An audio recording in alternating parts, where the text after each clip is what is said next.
And welcome everybody. I'm sorry to get a very late start today. Getting all that last minute Christmas shopping done, things ready for the holiday. It's so much fun. I do want to say one thing right off the bat. If during this time of year, a lot of us tend to use a lot of services, like delivery services, be it for food and what have you. If you're not paying them 100% respect, I guess, as far as what they're doing, especially during this time of year, as far as to tip them, even just to say a healthy thank you, whatever like that, you're doing something wrong. Um, we had been running pretty late today, I guess, with doing all the Christmas shopping, as I said, and just trying to get some foods in us, and it's just like ordered some pizza, and yeah. So tip your service people. I guess those people that are in that line of work. Yeah, tip them well, and regardless of what time of year it is, but especially this time of year because they're working their butts off, and it's not an easy job. So yeah, I just want to get that out there. One other thing I did want to throw out there is Twitch has now got the channel points, and then these are totally separate from the points that the chat bot, as far as the Jade of the Rock bot, necessarily does provide, as far as the form of fluids. But you can use the channel points, I guess, for different things in there. You can click on the little fluid eye drop that's in the left hand side of the chat where you type, and you can see the different types of rewards for the channel. Right now, that's just kind of placeholder, I guess, if anything, until I find out something better, I guess, to apply to that. But for now, that's probably going to have to do. So feel free to click on the little red-eyed fluid drop in the chat there, and you can see all those types of things. And there's different calibers of things that you can apply those channel points to. And like I said, they are totally separate from the fluids that you earn in the chat bot itself. So you can check your fluids. Definitely make sure you check your fluids regularly to make sure they're sufficient. Exclamation point fluids in the chat. I saw y'all using the different games that you can use to supplement your fluids. That's the word I was looking for. And I forgot my background music, so I'm turning that on. Kind of slacking here a little bit, like I said, getting a little bit of a late start. Just getting some of these last minute holiday things done. And yeah, I think we're rocking and rolling now. I think we are here, folks. Torch just says your son does DoorDash. Oh, okay. I think I've heard of that service. Yeah. So yeah, any of those types of services, be it Grubhub, be it whatever those different types of service-related jobs. Yeah, I don't think those people get enough credit, to be honest. I mean, even these. I notice there's been a string of people leaving snacks and drink things, as far as for delivery people, as far as be it the mailman and what have you. It's a super tough job. I mean, I don't care what time of year it is, but especially this time of year, those types of people are busting their butt, I guess, to make that buck, and it's just, yeah, they deserve a little bit of credit, so be sure to do that.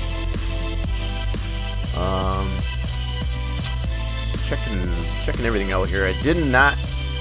I'm totally foaming on myself today, just trying to get, just realizing I got back late, and just getting things loaded up here. Bear with me in a minute, folks. I appreciate the patience. I don't know if that's too loud. I think that's too loud. I'm going to turn that down just a tad here. I'm feeling the background musics are a tad bit loud. Hopefully that's a little better. Yeah, that should be better. Really needing to get a mixer, that's for sure. In fact, I do not have a mixer as of yet. That's something that's on my to-get list. Okay, thank you, James. Appreciate that. I kind of felt it was too. So hopefully you can all hear me much better now. It's not too low.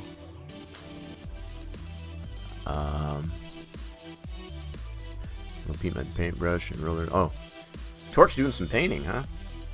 That sounds like fun. Hopefully that's indoors and not outdoors. I don't know how the world you get that done, I guess, outside of this. Yeah, it's been a bit nipply here. My neck of the woods here. Hopefully we're all staying warm. Yeah,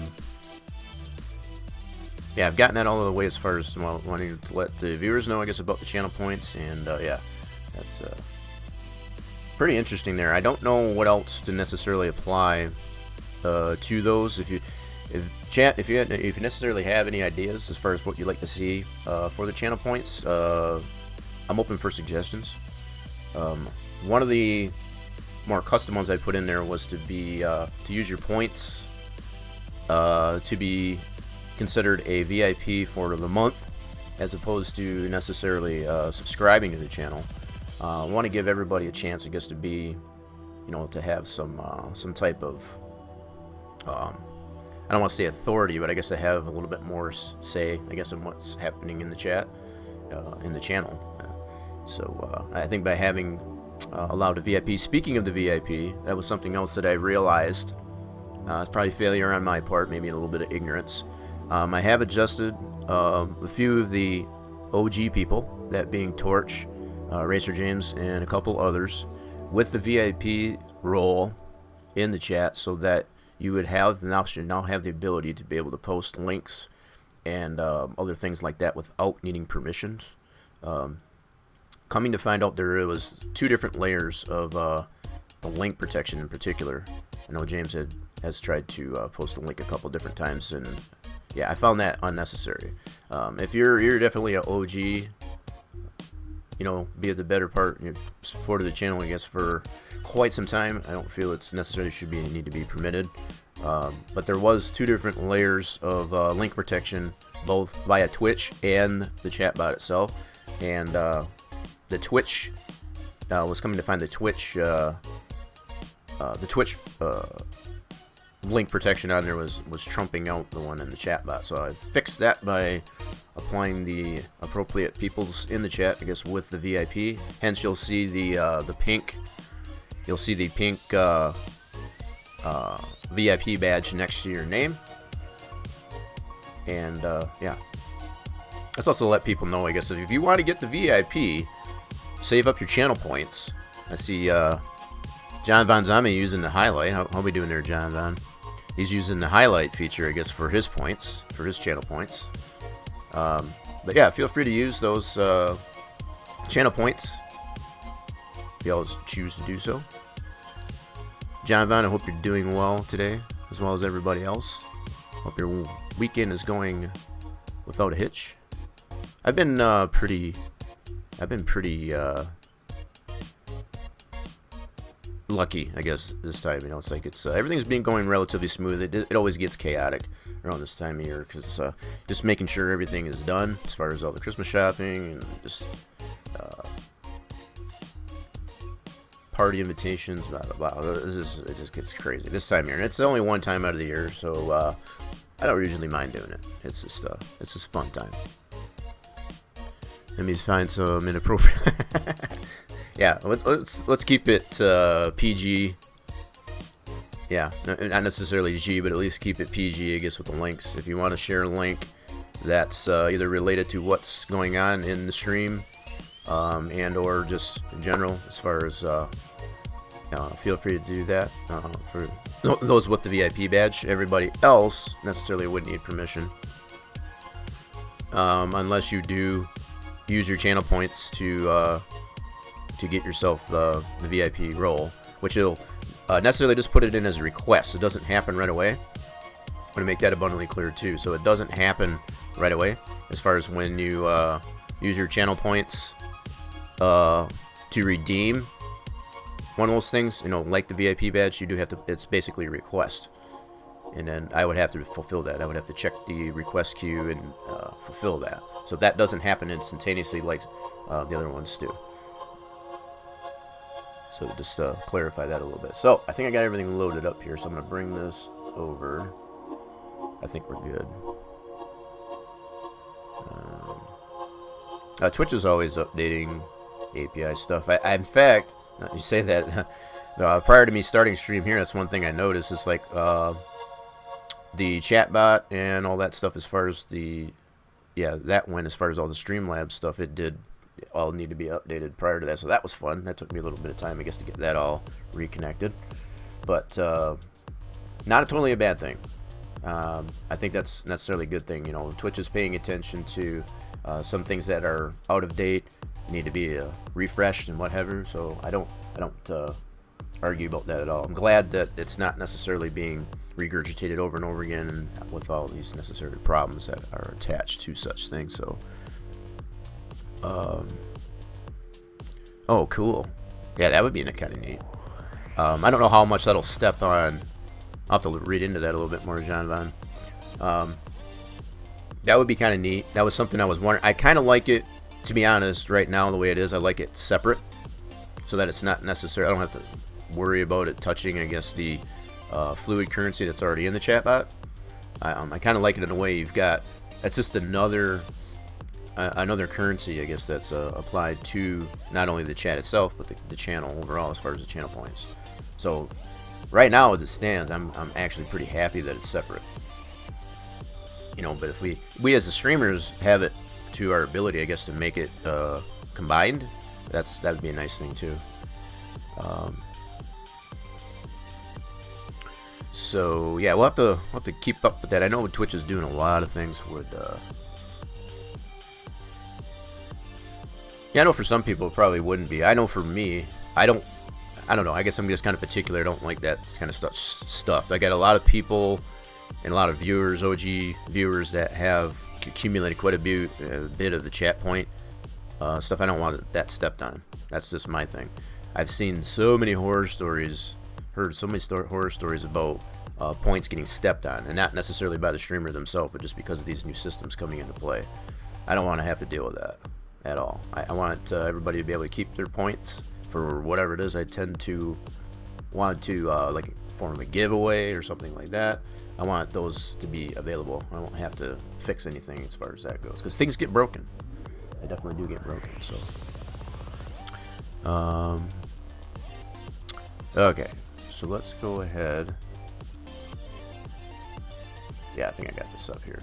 I know I said it did, but it was kind of still hanging there. I wanted to make sure.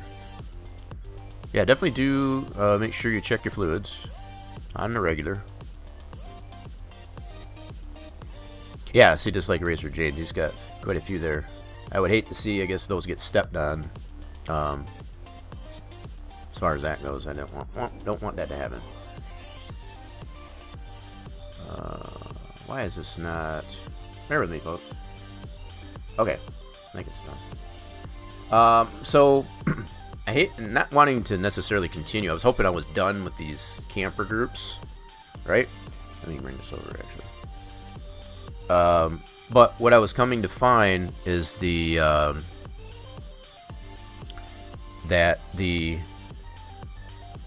camper group that we made, that was in general, I guess, as far as for the shared folder of, you know, the NASCAR Racing Chosen 3 Racing Simulation that we've been working on, that same shared item does not conform very nicely to the terrain that exists in our North Wilkesboro build, and found it necessary to have to create a custom camper cog, as it's called, I guess, in the shared folder, make a custom one for the track, specifically to accommodate all this terrain business going on in here. As you can see here, this is basically what I've got loaded in here right now. This is the track geometry, as well as the infield object, all set to where it should be, where it needs to be.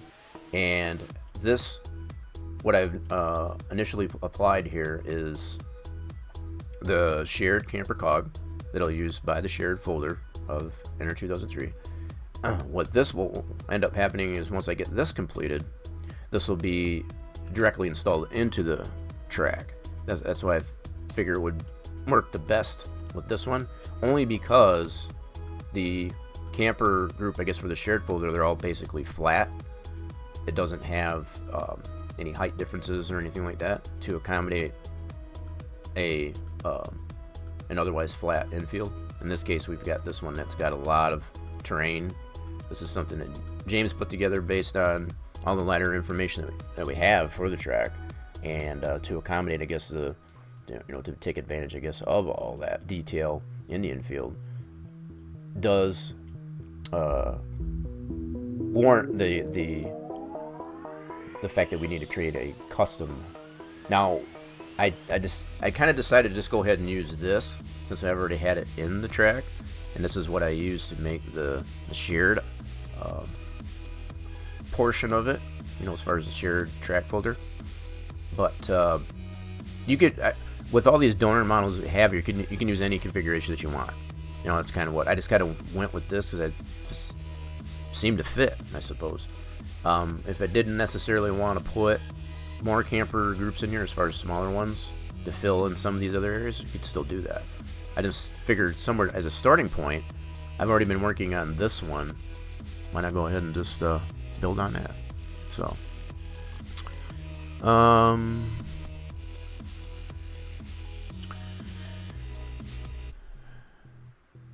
yeah, John. I know you've. I need to look into that too, I guess, as far as that goes. Right now, just the way the whole point system works, I like it just the way it is. I hope it doesn't change too much to the point where it's stepping on things that needs to be attended to. Is all. That's my only concern.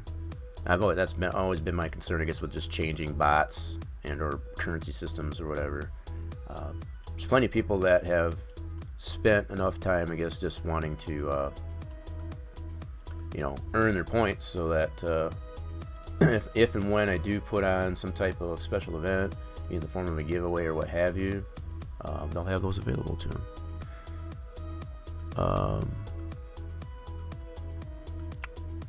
I would remove the entire row facing the back stretch or pit entry because tower over there somewhere.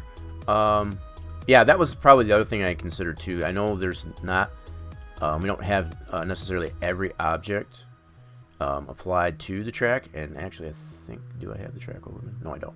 Let me go ahead and do that. I have the folder itself open here. I'm gonna go ahead and load the track. So keeping in mind this is still a whip, as far as getting all the appropriate objects, be it with the track infield and what have you applied. So yeah, we still have to consider what other objects that are in the infield that may necessarily be in the way. Now, one of the things, and I pointed this out last week, one of the things we did run into, and it kind of works out in a way you can kind of see from this top view. This is one of the new objects that has been applied since last stream, which is this little, it's like a pit gate. At least that's what it's labeled as. And that's kind of the premise. This object here, this is based on the shared item, so this isn't the completed model. This is based on last week's stream.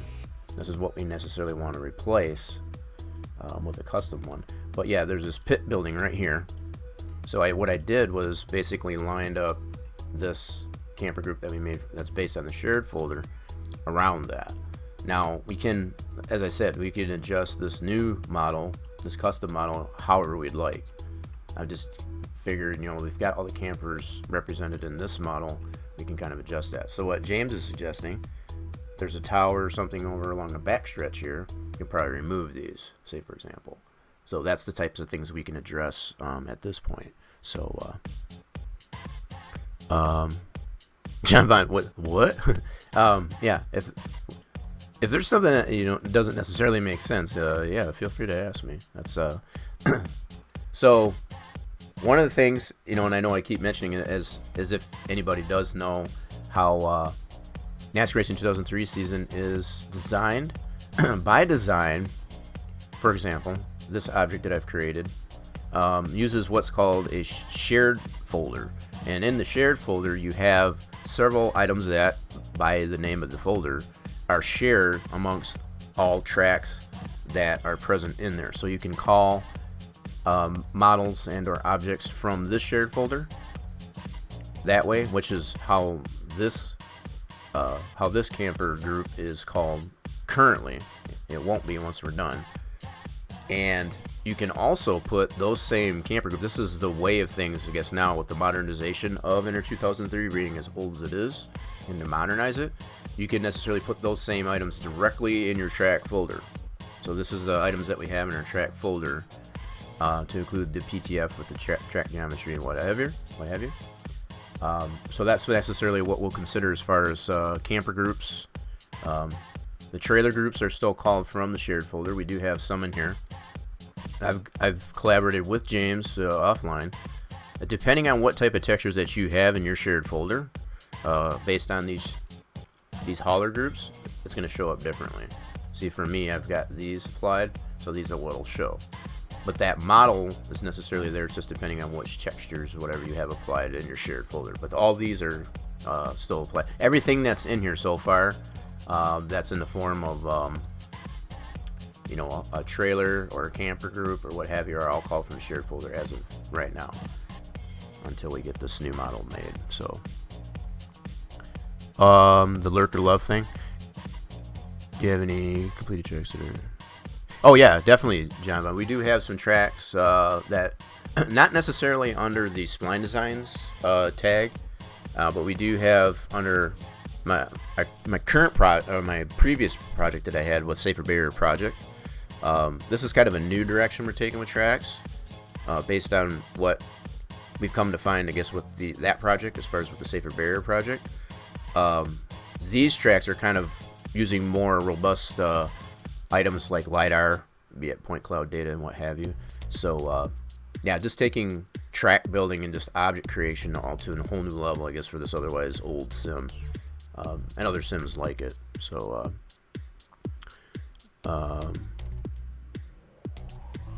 right, just as James put it out there, if you necessarily want to check out some of the things that we've had available, I do have in fact, the bot is letting you know there too, as far as I forget which how it was. I know the how one goes to the Spline Design Studios YouTube page. I believe that I can't remember which all ones that I had in there. So the how to, I think, goes to my YouTube channel, for the channel, for the Twitch channel. It's like an extension of the Twitch channel. How 3, I think, is the SPP stuff. And the How 4, oh, I can't remember how I did that. Shame on me. So between the How 3 and the How 4 wouldn't necessarily show you the SPP stuff as far as on that YouTube channel. We decided to keep that channel up with all the stuff going on, I guess, with YouTube and the Kappa and all that stuff. Yeah, we've set a lot of those channels, I guess, to be, to hopefully comply, I guess, with a lot of that going on, I guess, with YouTube. So those will continue to stay up until it's found necessary, I guess, that either YouTube, the FTC, decides to want to shut her down or whatever. So for now, I guess, take advantage of that, if and when, hopefully that doesn't happen, but you just never know. So yeah, this is where we're at as far as track list. So some of the things that have been added since last stream, going to kind of go over that a little bit too. We added a couple other pit buildings. This has been added, this Goodyear garage. All these haulers, we haven't had those in there yet. A couple of these pit buildings, I guess you could say. There's this one. One of these was already here, and I think this smaller one here was been added. And then the one here in the camper group. And probably one of the bigger things that have been added, and this is yet to probably change. This is probably more or less a placeholder until it gets completely finished. But the front stretch stand, which is a pretty iconic in itself. This is still barely standing at the actual track as we speak, but it has this banner. There's a road that runs through the through this area here. And as you pass by here, you notice this sign that's on the back of this press box for that grandstand is pretty iconic in that fashion. So, and as James was mentioning, as far as some things that aren't applied to the track yet, as far as in the form of objects, we could probably remove these or just move them into a different location to accommodate, I guess, any structures that are in that area. So that's probably what we'll address as we build our new camper group. So, okay. So I think that's pretty much summing it up where we're at. So I've got this loaded up in Max, as I've shown. And yeah, this is the track geometry along with that infield object, two separate pieces here. So this is our infield object, track geometry, and then we have our camper group. I have already taken the liberty of separating out some of these individual campers so that we can move them around. to accommodate that infield object. So I've got this one roughly put in place based on separation as a separate object. I still have all these to separate. I've got this one and all these here that are with the green edge faces on them. So I've got it to the point at least to where I can grab this. I'll need to center that. It's easier to work with that way, so I'll go ahead and center that on there. I want to kind of show some of this. I haven't been able to do that. So yeah, we can adjust this. We can pitch it or roll it, whatever we need to do, I guess, to accommodate the infield object, because it's got some bumpiness to apply to it. And that's a pretty neat. I believe, James, you've got a video. Not sure if it's published or not, listed or what have you. How to apply terrain features, I guess, onto an otherwise flat thing, as far as to get all this business in here. As far as the roughness of the something similar to this object. I think it's called it's a modifier that you can apply in Max 3ds Max, but I forget all the details to it. So if you want to care to elaborate, yeah, just to recap so far, Torch. Yeah, I was just recapping what we've done so far and where we're at right now. And right now we're just at the point of adjusting our camper group here to the infield object that we have to make it more custom. So, and I've got some of these campers already pre-selected out so that we can adjust them. And I wanted to show as much as I was trying really hard prior to getting this all set up here the last couple of days to not do all the work right away, because it'd be very easy for me to do that. So yeah, I found it pretty hard. It's like I need to save some of this for stream so I can kind of show these low poly terrain trees. Oh, you're not sure what the video is? Okay, no worries. I couldn't remember if you did it as an unlisted, James, but I remember you did that maybe a couple months ago about applying these terrain deformations, I want to say, to an object. It's got a lot of bumpiness and otherwise not flat. Turned out pretty cool. But it does, like I said, it does necessarily warrant the necessity to adjust our model, because our shared version is based on a flat surface. So like if we were to put it over here where it's more flat, we wouldn't have to worry about it. But the fact that this is where our garage area is, we don't want to step on that. We got our haulers and all that go over here. We don't want that to put the campers over there. The campers would all go over here, which just makes sense. I want to be rational about this, So yeah, that's pretty good there. I can deal with that. And we can randomize these if we so choose to as well, so they're not so. Yeah. Okay. Just double checking some things here. I think I do need to put some randomness in the placement of some of these here too, which I did not do. This is still, this one here is still relatively based on the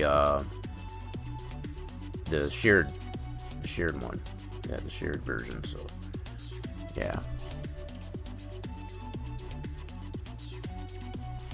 Oh yeah, for sure. Now, I couldn't remember either. I know there's some things that you unlisted, I think, on there. And that might be one of them. I'm not sure. You might have wanted. I wasn't sure if you wanted to redo that to make it a little bit more professional, I guess. Because it was just something that you had found from what I remember, and it was just like, yeah, that'd be really cool, I guess. We did find out last week too, as far as yeah, between the last couple of streams anyway, we found out some new things that we can apply based, that substitute modifier. Never used that before. A lot of useful modifier tools like that become very useful, and I did kind of do that to an extent when I made when I redid and finished up the shared object for this camper group. It works works flawlessly. The day to night textures will switch depending on what type of track it's applied to, as well as only show up during race session and not the other sessions and so on. So yeah, worked out really well. As far as being able to take, choose the one I wanted to swap or substitute with the donor and so on and so forth. The main thing that we found out, I think that was last week's stream, was you have to make sure that your X form for your model is set properly. If it's out of wonk, if it's out of shape, reset that X form, and then it'll apply. That was one of the major issues that we had last week. But as we've continued to always mention, it's always how do you recover, I guess, from those types of challenges, when they present themselves in such a fashion. So there's always usually a way, and sometimes there's a better way. So the way that I'm doing this isn't necessarily probably the best way, but it is one way, I guess, to get something accomplished. So the fact that I'm taking the initiative to just adjust these individual campers,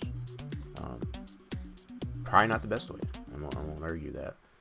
Probably is definitely a better way, but I figured just to kind of show, I do have some appreciation with being able to, same as I do for like applying such thing as pit stall locations, and taking an actual model and actually going through each individual stall, making sure that it's next to perfect.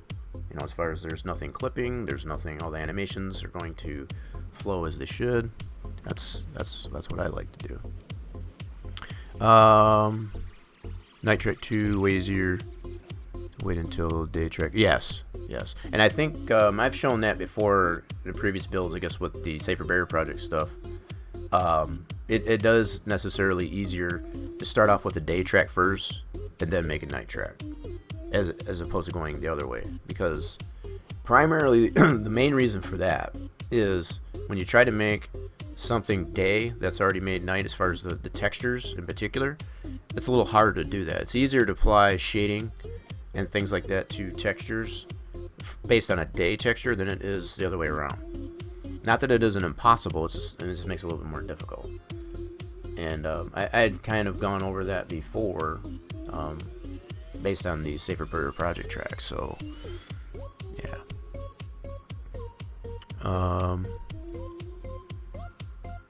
But yeah, even by applying this, this is a custom deal here.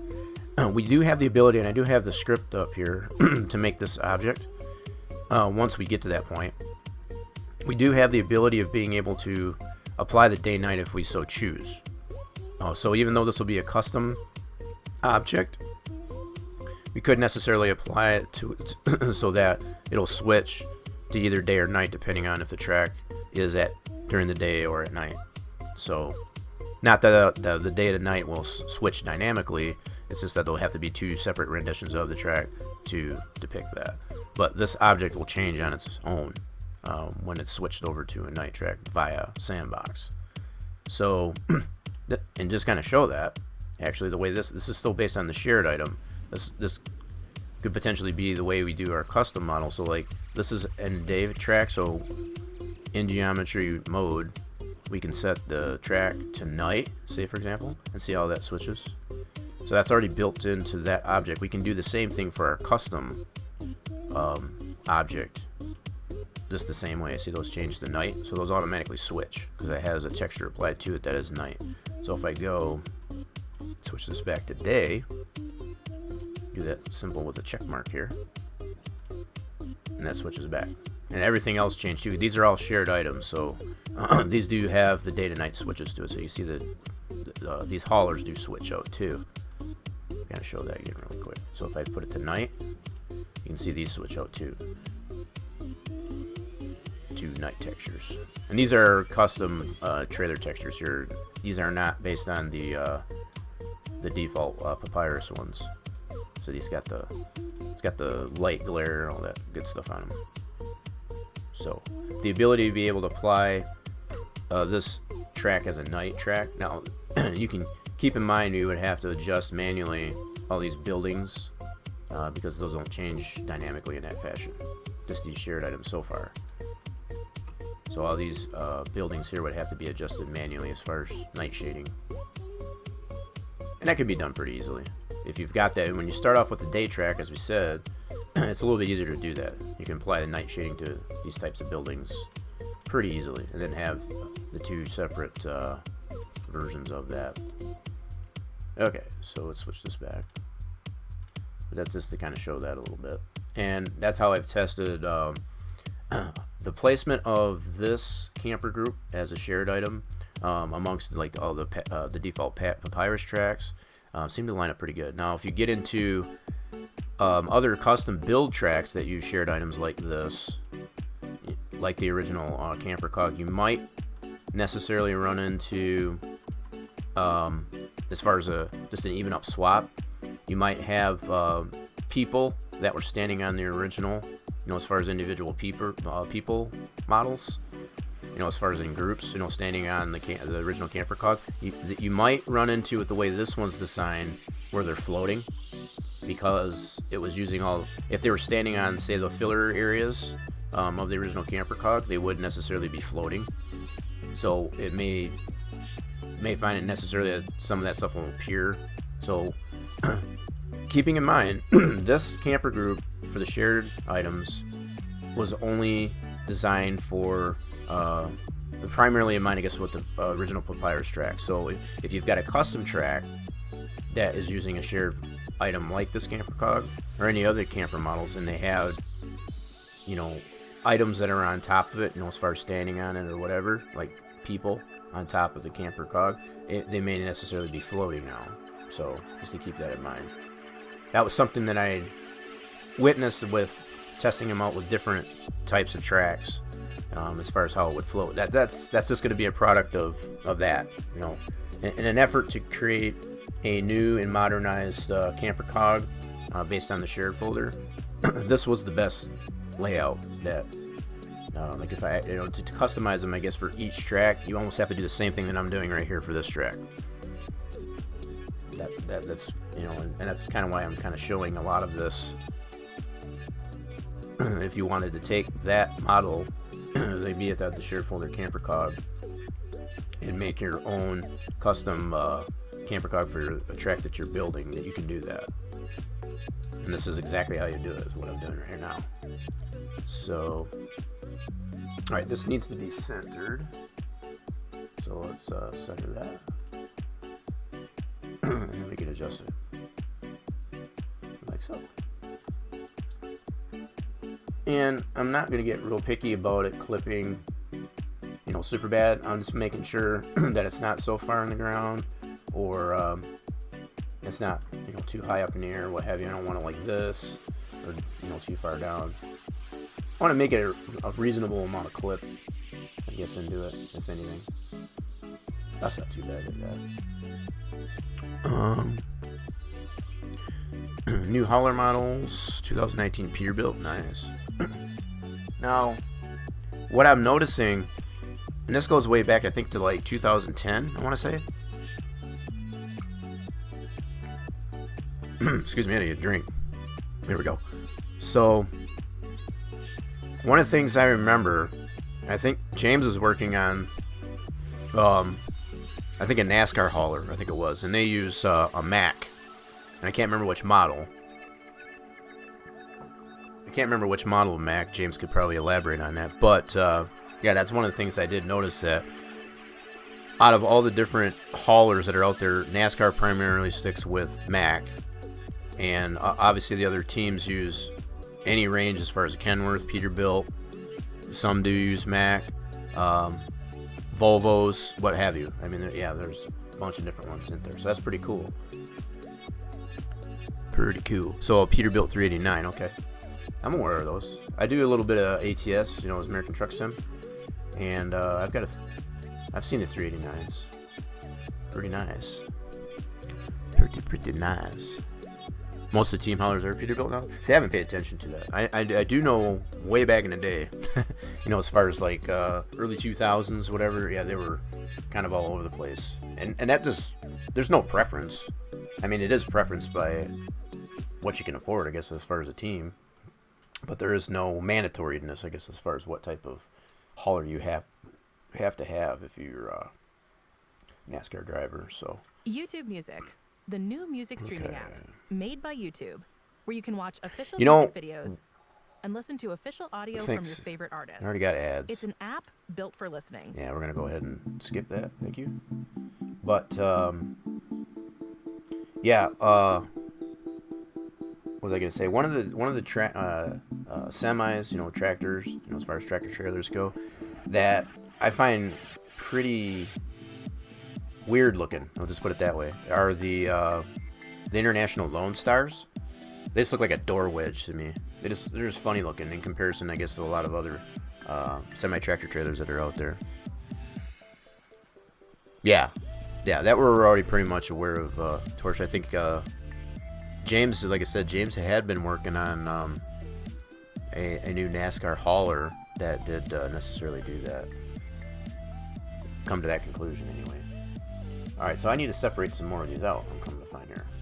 So I've adjusted all the ones that I've already separated out, and it's not very hard to separate these out actually. See, all these here I still got, they're all collapsed together. But what I can do, I need to adjust this here for a second. I keep feeling like I'm moving more and more away, I guess, from the mic. I don't want to do that. There we go. So yeah, it's pretty easy to do this as far as to select and separate these out as a separate element or object. I like to go with polygon, and because I got enough space in between these, they're not super close together, I can pretty much just go like this and just drag select. And sometimes you might have to close it up a little bit, and that's all we need. The fact that we've reduced the number of polys in this particular object, like I've shown in the last couple streams, it's pretty easy. It doesn't take much to get that all selected, and then all you have to do is just attach it. Name-wise, we know it doesn't really matter. We can still see it in the overall object as far as which one. And then go ahead and adjust that from here. So we can center the pivot. Whoops, I forgot to select it first. I gotta do select it. Helps when you select it first. There we go. You can center it on that, and then you can adjust it easier like that. But what I did do, I did that kind of just separate it out and then went ahead and adjusted it right away.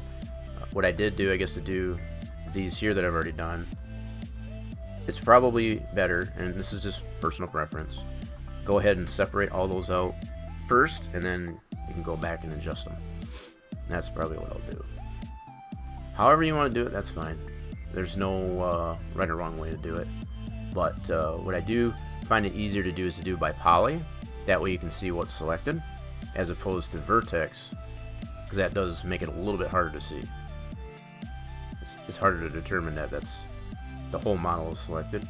So by polygon, you can definitely make sure that it's all selected. Okay, so I'm going to go into this one. We'll go ahead and select all these, detach it out, not going to worry about the name of it, and just do that for each of these now.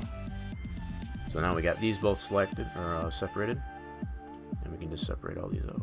So we can adjust them independently. Not going to worry about the name. See, I can do it one by one, but that's kind of boring.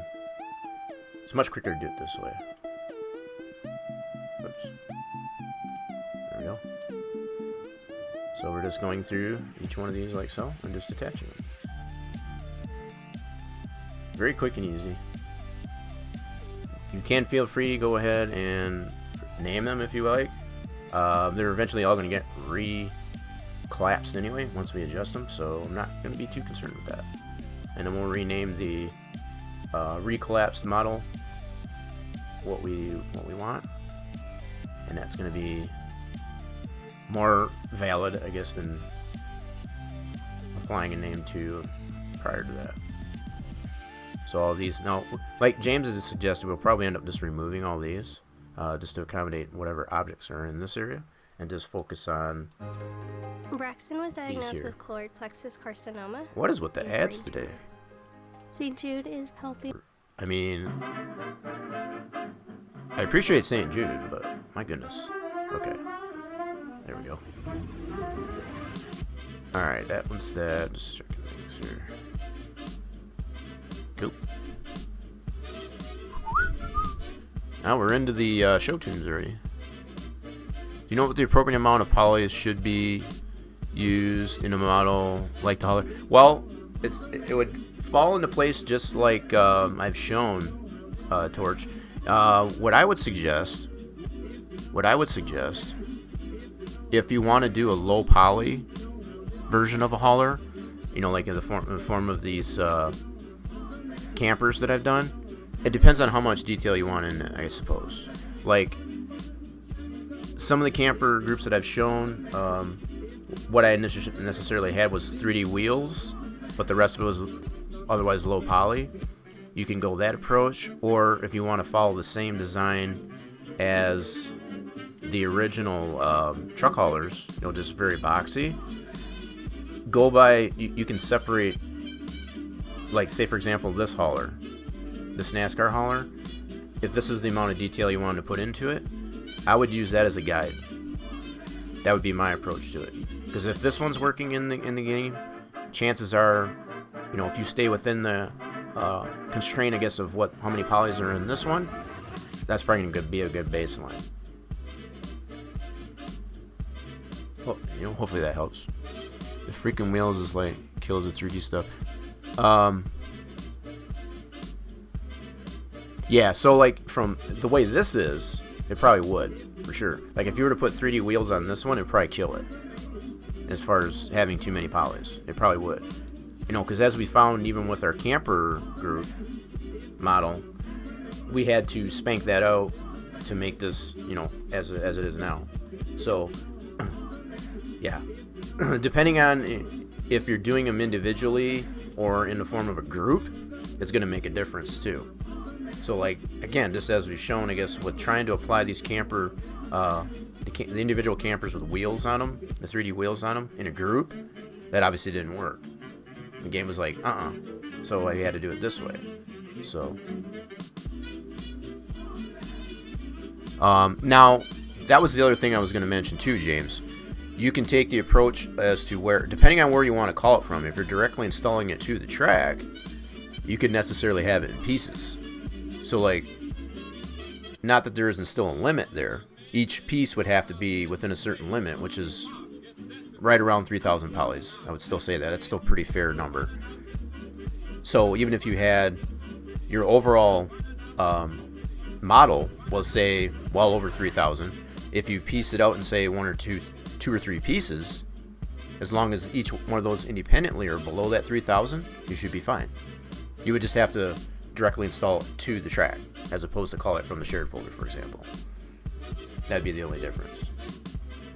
But yeah, I think a fair assessment is you still want to stay within that 3,000 poly. I got this camper group as it stands is well below that. I probably took it a little bit further just to ensure, I guess, that it was going to be well below that threshold. So I've taken extra precautions, I guess, just to ensure that. I could probably easily add more to this model if I wanted to, and still be good. So I think, as we found last time, when we finished this year, I think we're only at 1,900 polys or something like that overall. Might have even been 14. I know it was way lower than what we had. That's for sure. Once we got it all done. So there's definitely room in this model to even add to it if we wanted to. So like if we wanted to add campers into here, you know, based on the shared one anyway, not this one that we're making here custom, but yeah, we have room for that for sure. That works for one instance, say another ambulance where something like a hauler.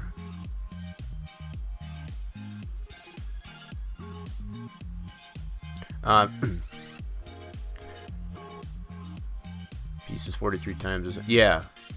So that's another thing too that we've mentioned, as far as like you can't necessarily go over a poly limit by replicating an object that has a lot of polys in it to begin with over and over again. That can necessarily break the track too, as far as it wanting to load. So yeah, that's probably another fair mention. So you could have, say for example, a hauler that's broken down into 3 pieces, But if you replicate that 43 times, it could still necessarily break the track to the point where it'll crash because you got too many polys. Even though they're separated, when you do it in multiplicity like that, it wouldn't necessarily break it. So you have to kind of, keep that in consideration as well.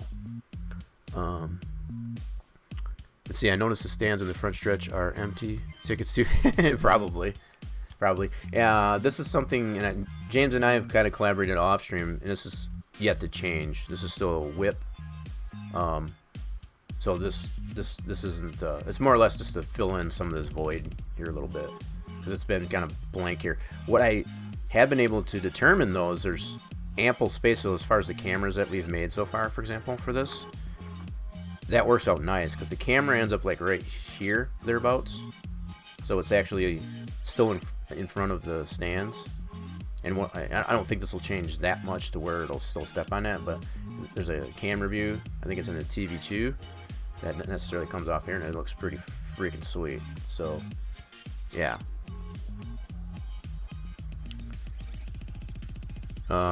James has got a memorial plan for this track. Nice. We'll probably have some. That'd be kind of cool to have some Easter eggs in this thing. This thing has been done. This was a work in progress too. This was over the course of like 6 or 7 streams to get this thing working, to get it to the right scale and what have you. So yeah, now that it's where it needs to be, yeah, it's right at home here now. I think it turned out pretty cool. I mean, you've got this flaggers working and all that stuff in the track. So yeah, it's good stuff.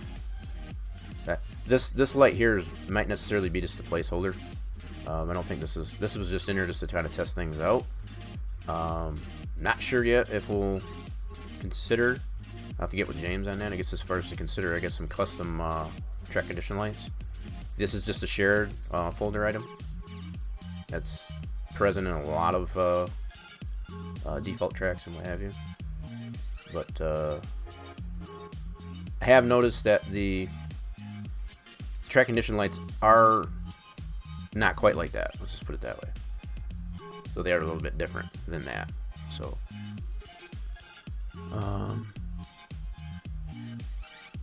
yeah, we can show that stuff when we're done.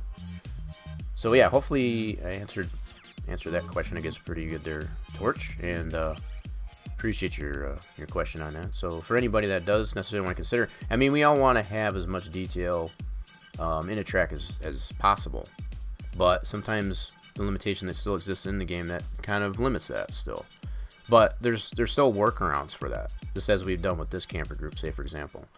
We've got a pretty good model here, I feel, to be able to use to make even custom items based on that same model, that shared folder item. We can tweak it to accommodate, I guess, whatever track we're trying to apply it to. So these are all separated. Still got to separate these out. So these here I probably will delete. I'll go by James's suggestion. I'll go ahead and delete out. I got that inverted. No. Let's select this one. We'll go ahead and take this bad boy out, and we'll select all these together. These are still in the main group. They're collapsed. So I'm gonna go ahead and select all these. I got a lot of room in there, so I don't have to worry about selecting anything else. And we'll just go ahead and delete those out, like so. So that's gone. So we'll leave this area clear, and as we build the track and add new stuff to it, if we find there's still room in here to put campers, we can adjust that. That's the kind of beauty of having, these custom built models for it. It's like as we build it, just like that grandstand, we can add to it, replace it, just copy over, I guess, with the existing model, and there we go. Because everything will still be in place. All we have to do is just keep the name of the model that's newly created, swap it out, and yeah, it'll show. Pretty nice. Okay, so let's get the rest of these separated out. Pretty easy process here, as I said. So with that selected,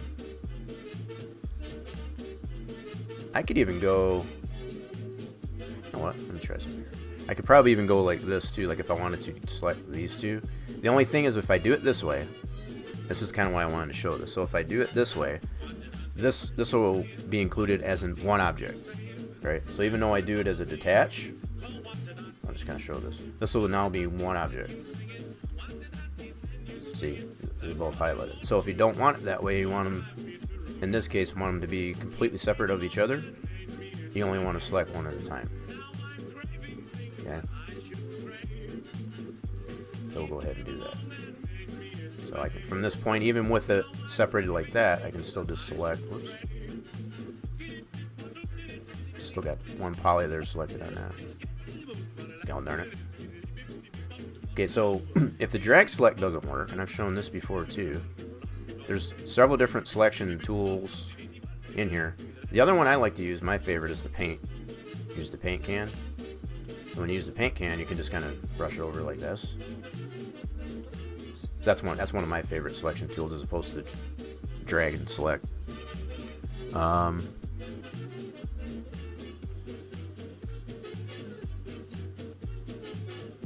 I think flags were used in 1965. Yeah, you're probably right. As far as getting back onto the track condition lights, yeah, they didn't even have track condition lights back that far. It was just flags, yeah. So the fact that we still use flags, they're just more in the digital sense now, yeah.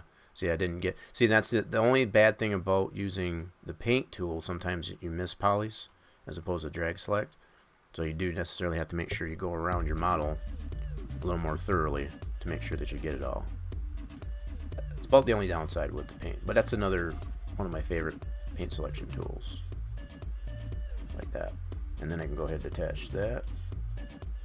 Not worried about names. And we'll keep it on now, why not? Oh, gotta make sure I got. So, yeah, it wasn't white. I was still on this one. That's why I wasn't selecting the polys. Helps when you're in the right portion of the model you want to work with here. Yep. So I can just kind of go around it, make sure I got them all selected. And as we've shown the last couple streams, especially last stream, if I go into, we've got this down, I think, to, what did we say? Let's find out here for a second. I can't remember what we got these down to. We got them down to 22 polys for that one. And we started off with like 90 on average. There was like 90 polys in that thing, so we took out like 70 polys out of that bad boy. It's crazy. Just a crazy thought. Big difference though it makes, for sure. Okay, so yeah, just get these all selected out here. I'm gonna put this back to drag select here. There we go. When I do that, I can see the marquee around it. I know for sure that those are going to be selected. Never doubt. Never doubt. I don't have backfacing or anything like that on, so I know it's going to select everything I need. But just depending on the situation, as to whether or not it does require to use a different selection tool.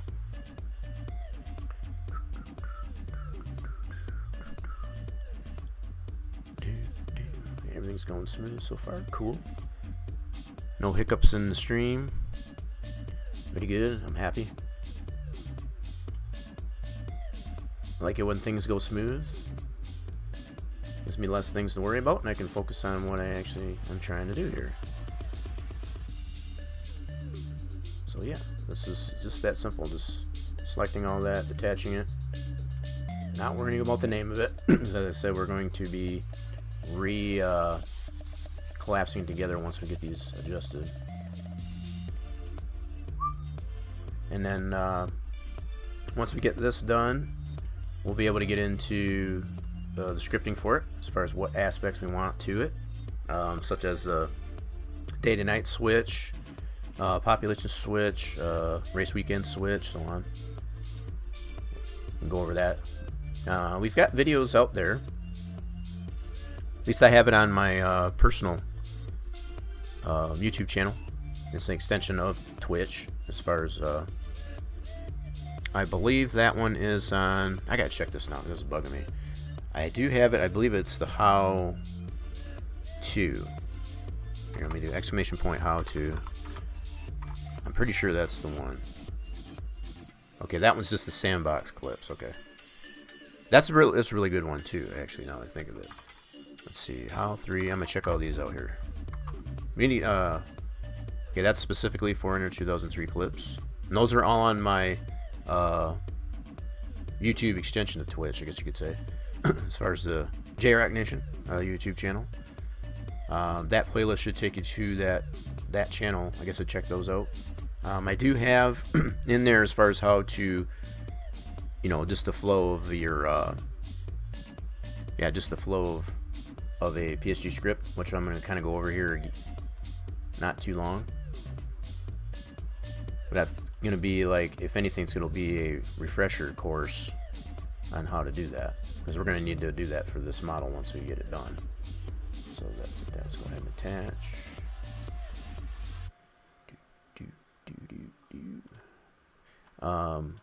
Something I haven't really otherwise shown, some of you may necessarily notice that depending on if you're in the movement, in the arrows as far as to move things around, or the cube, as far as this select cube, sometimes it does make it better. So just to make sure that you're not moving your polys, like say for example if you slip and you do one of these numbers when you're in that mode, you may not want to do that.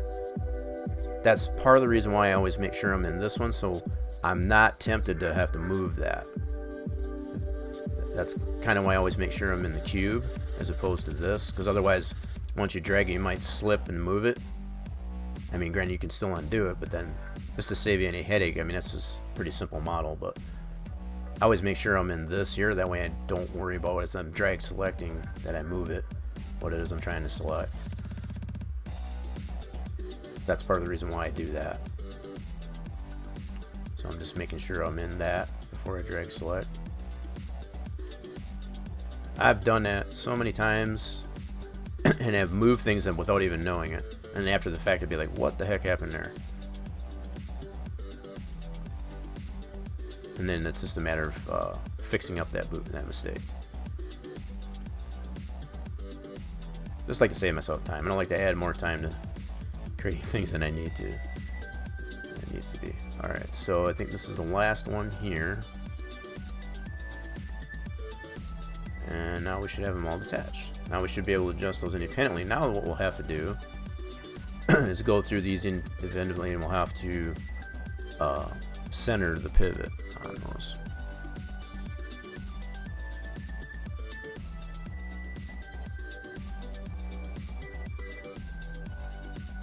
Uh, 271 polys is too much for a model. What do you think? 271 for a hauler? For one hauler? That does seem high. But I'm considering that's the truck and the trailer, not just the trailer or vice versa. Stack pipe set, yeah. Sounds like you got some detail in those. Okay, 271. Now, what you would have to consider is, like I said earlier, Torch, 271 polys. If you're going to add 43 of those in a track, that's probably a lot. So yeah, just like James was mentioning before, when you in multiplicity, like if there's only one or two of those in there, that's probably fine. But if you're going to add, next to 43 of those same ones in there, that might be a bit much. Could be a bit much. May even help, I guess, if you were to separate it out to where you have the truck separate from the trailer. I don't know how much more detail you got it in there. Might have to add a couple polys, I guess, to fill that void in between there. As far as the separation of the truck and that, and then do it that way. That might take some of the strain, I guess, off that too. Because it does otherwise come down to individual pieces of a model. Okay? But keeping in mind that even if you had 271 now, if you split it, you might have to add a couple polys. That's still going to be a lot of polys, I guess, in multiplicity. It's like, I'm just considering if you were to apply 43 of those throughout the track, regardless of what type of track it is, it might add a little bit of strain on frame rates, possibly. That's what I think of. The 2019 579 Peterbilt would work with the existing model.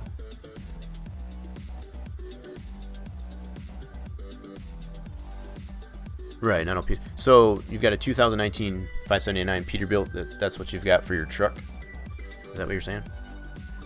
Making sure I'm understanding. So that's what you're using, I guess, to replace, I guess, the hauler model that's in the the sim already, as far as shared folder stuff. Okay, where do we leave off? I can already tell these are all still too low, so all the wheels are in the ground.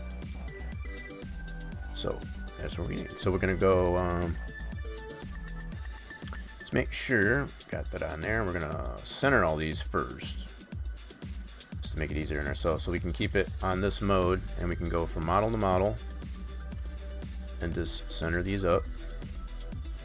So this will carry over as we select each model. So you can see how it's way over here. So we want to center that, make it easier on ourselves.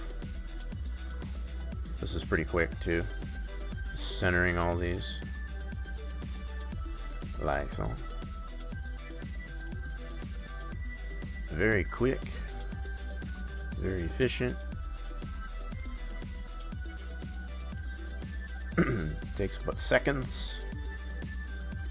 And then once we do that, it'll be just that much easier to adjust each of these independently without having to go. This is one thing that bugs the crap out of me with Farm Sim, as far as working in Giants Editor. You'll get models when you load these in, when they're applied to other things, and yeah, your transform will be way over here, but your actual object is like right here, so you have to keep going back and forth to adjust that. Sometimes if they have, there's a function in the Giants Editor that allows you to freeze transforms, but it does not move the pivot to center on the model. All it does is it just zeroes out. So whatever location that the transform is to the model, it just zeroes it out. And that's kind of not very good, but I like this much better as far as to be able to reset the pivot completely. Just some pet peeves that I have in Giants Editor anyway. And that's all Farm Sim stuff, Farm Simulator stuff. Yeah, I wish that there was a feature like this in Giants Editor, as far as to be able to center the transform and the pivot. That'd be so much nicer. Guess we can't have everything. It's wishful thinking, I suppose.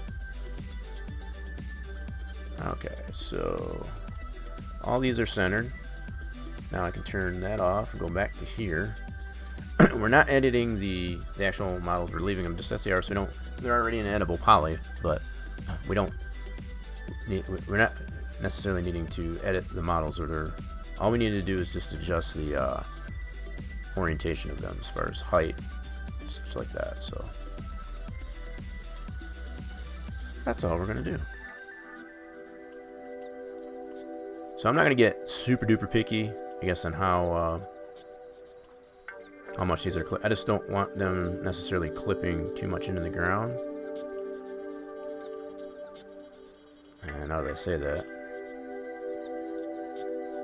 I mean, that's pretty decent actually. It's not too bad. Can live with that. See, like, these wheels here seem to be buried just a little too much yet.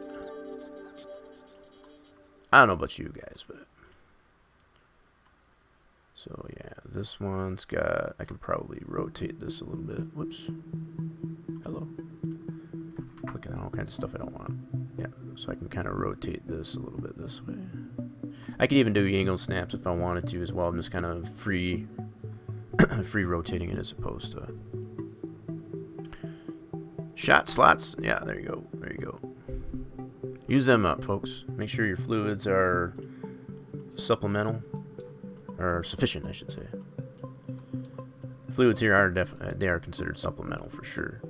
But yeah, do necessarily keep your fluids up. If you're in the stream,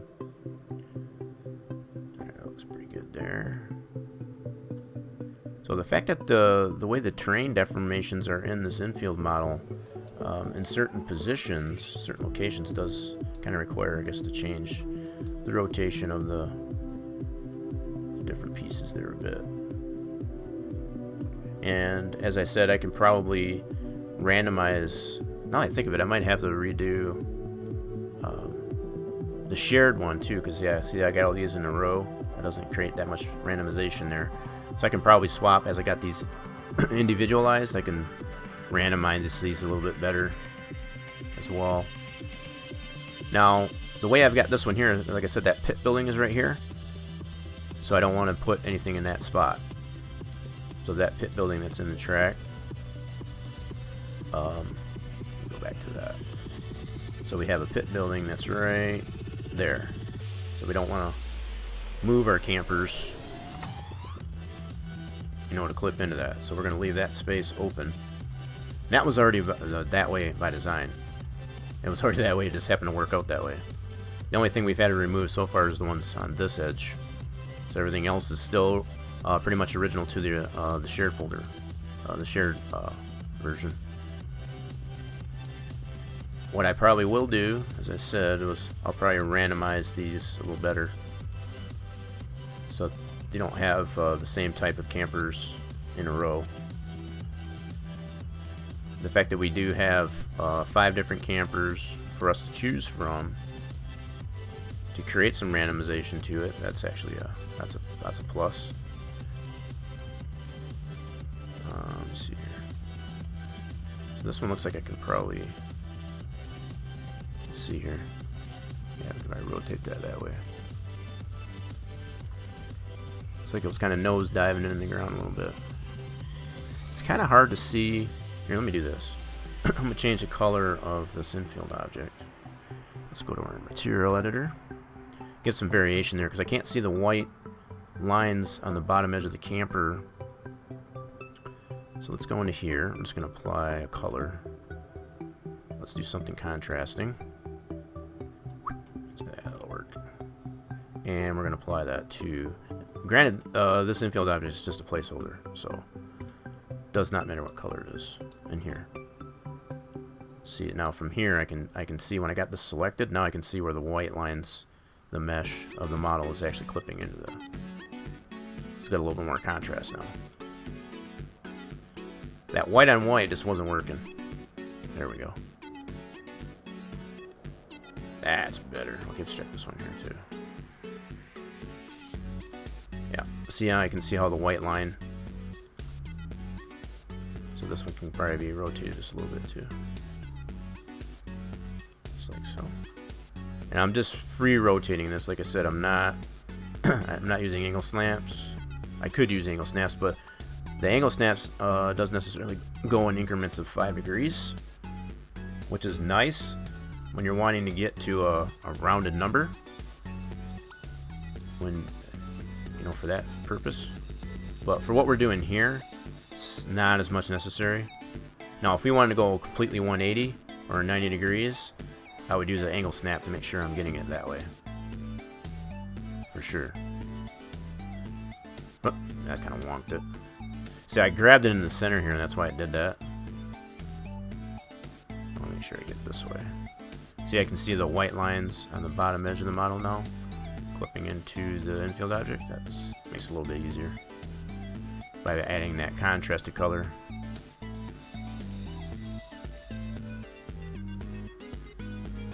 Oh yeah, that's better. You can see how that's clipping there, but the front is not.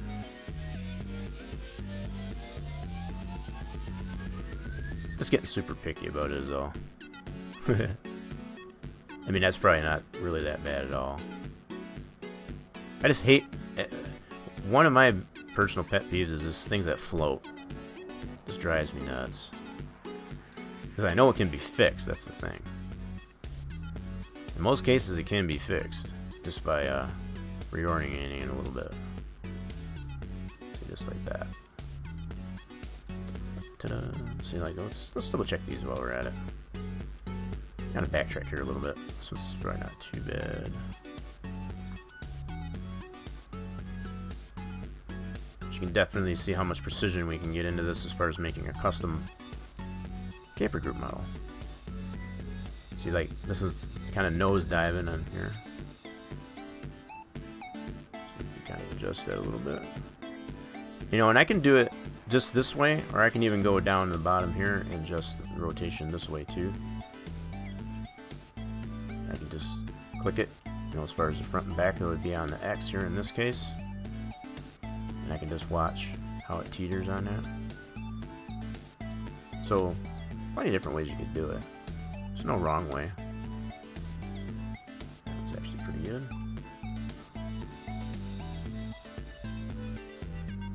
This one's kind of, the back end's kind of diving. Oops, I gotta put it on rotate, that's why. Let's go this way. There we go. Very good. Okay, so we got that row. Let's see, alright. So we ended up like our level here, I think. Yeah, this one's kind of nose diving here a little bit. Not too bad though.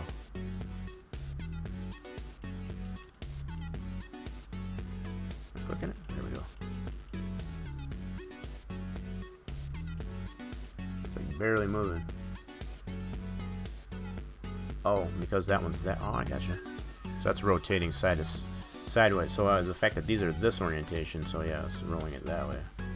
So I can do this too. You can drag this like this. That's probably fair mention too. I'm going to zero that back out though. Right click on it. Here's the front and back. So I can do it this way too. So just clicking on each arrow or left clicking and dragging it. You can do it either way. That's not too bad. Lots of adjustability in that fashion. Yeah, these turn out pretty good. I like it. Cool. So we'll go to this next row. Once I get this done, I will randomize these objects a little better, as far as to not have much of the same ones in the same area, I guess. Let's go to rotate. See, in some of these cases, it's going to end up being, yeah, so there's like a dip here in the middle, and it's kind of higher, so if there's a little bit of clipping, I guess, into that, not much we can do about that. Because we still got an otherwise solid line, I guess, as far as this being a low poly model. It's not like we can adjust the, this one we can probably adjust. Oops. Put that back. I want to adjust it this way. This one I could probably even get away with, so I can do the same thing with the X, Y, and Z on this too. Yep.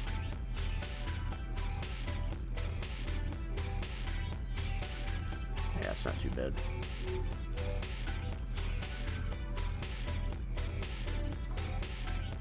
Alright, let's see what we got here.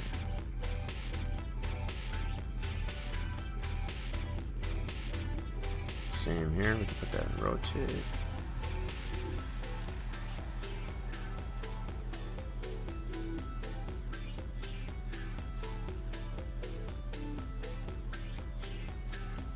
That'll work. Yeah, so it's just going through each one of these here. Getting super focused on this here, so if I do necessarily miss anything in chat, feel free to use the audio commands.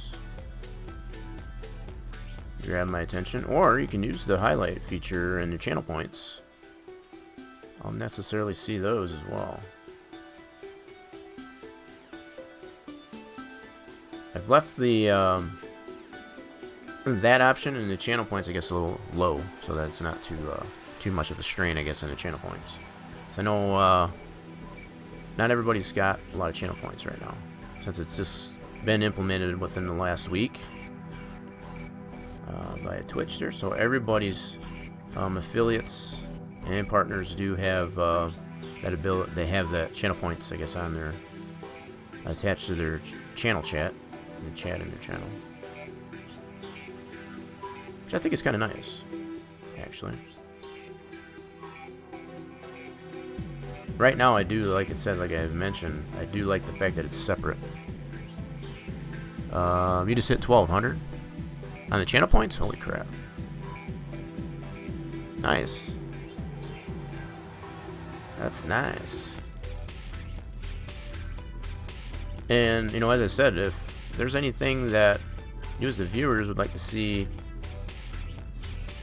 right now I've got it, really the only custom one that I did on there was becoming a VIP. And I've put that up to a pretty hefty price. Kind of rounded off as far as like you you would necessarily spend $5 on a subscription to the channel. You get $4.99, so I kind of put that at that level. So if you've got that many points and you want to become a VIP of the channel for a solid month, you can necessarily use those channel points for that. It's just an option.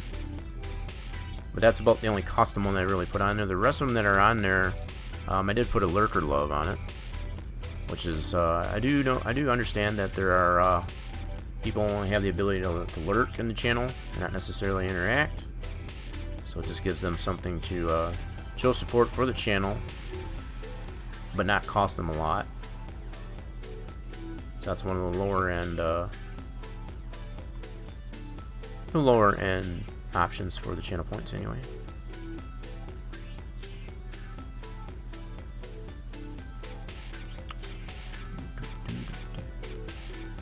But some of the other things that I guess I consider doing for channel points would be like for giveaways, stuff like that. Just little small things.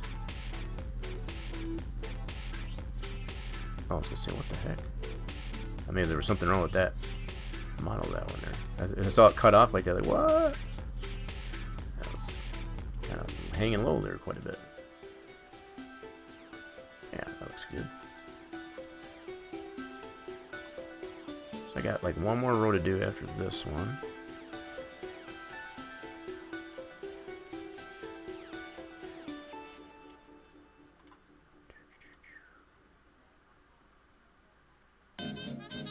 Oh, there's our show tunes again. Oh.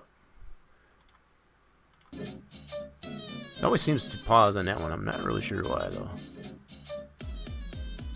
It's the Roaring 20s again, folks. Yeah, I need more emotes. I do need more emotes, but that does require, with that being said, it does require to have more subscriptions. So the way you're able to get more emotes as an affiliate on Twitch is to have more subs. That's the only way that works. So in order for that to happen, for that to work, I do gotta have the subs. That's all. That's a Twitch thing. As far as if you do want to have more emotes available to your viewers, gotta have the subs. So basically, with every, I can't remember how the structure works, but if you've got a minimum of 5 subs, you're able to have up to 3 emotes for tier 1, at least anyway, considering just tier 1. If you've got 10 to 15, I think you get a 4th emote, and anything above that you get 5 emotes, and then for every one new sub point beyond that, it's something of that nature. So the more subs you get, the more emote slots that you get. It's something to that degree. And that's, the way Twitch necessarily looks at that, and it makes sense, is the more subs you have, obviously you want to give them something to support the channel with. And what better way to do that is with emotes. But having such thing as these channel points too, I think that's a positive thing too. That's free. That's just for us being affiliates and partners on Twitch. That's the only cost there is there. Doesn't cost us streamers a thing. So that's kind of just a nice thing that Twitch has added to the ability to us, or to the streamers, I guess, as a appreciation, I guess, for us choosing their platform. I guess that's what I think of. Because granted, Twitch is not the only platform any streamer can use. There's such things as Mixer and the like. Hell, even YouTube for that matter.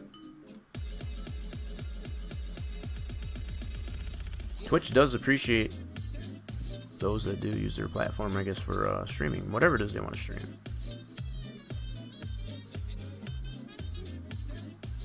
It's kind of why I can tend to stick around here. It's, they're looking out for us.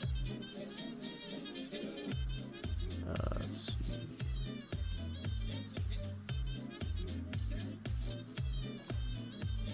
Cool. I'm trying not to get super picky about this, but I just want to make sure that it's not clipping too much. Like this is too much in the ground, so I want to make sure it's above that, but I don't want it up too high either. Don't like things that float. We don't like the floaty things. Okay.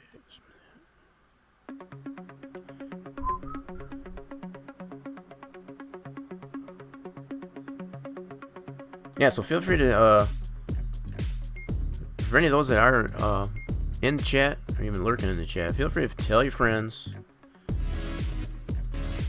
about the channel and support it in such a way like that. I want to be able to give you guys more emotes, but I'm just one person.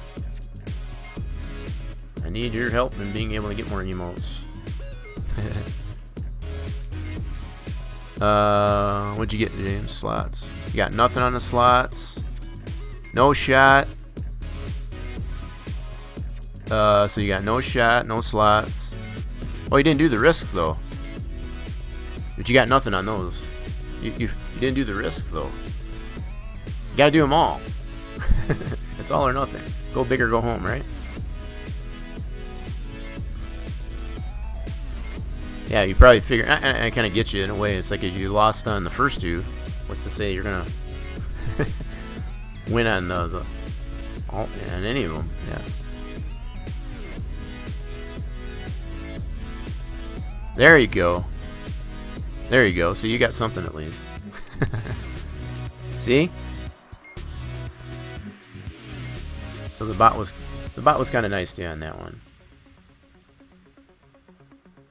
And you don't have to do them all in a row like that, but you know, Torch necessarily likes to do that, so that's I mean, the fact that I've got the only one that I really have a cooldown on is the shot.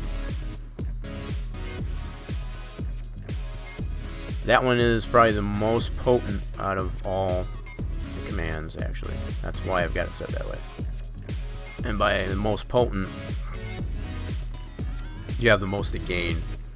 Give yourself a shot. Yeah, there you go. That's your Christmas present there, James. The bot was finally nice to you. Yeah, it's not too bad there. Yeah, so you can really see the advantage of adjusting the center, you know, as far as the pivot, where the pivot lands. And now I can select each object independently like that. It's just much easier to manipulate it as opposed to having it all way out in the center, off center, I guess, of the actual piece that you're trying to adjust. That's a pretty quick process to it too. It's not like it's incredibly that hard. Save yourself some headache.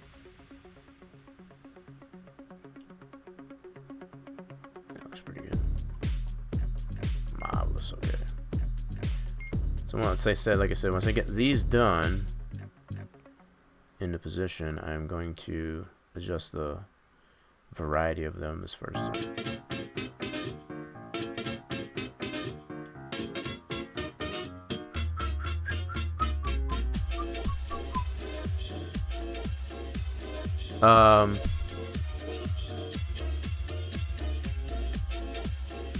I got a 1000 one.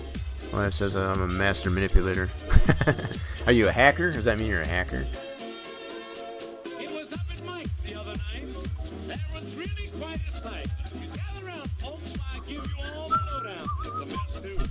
Tables were filled with gaudy frails chewing on their fingernails. They were waiting for the man from Harlem.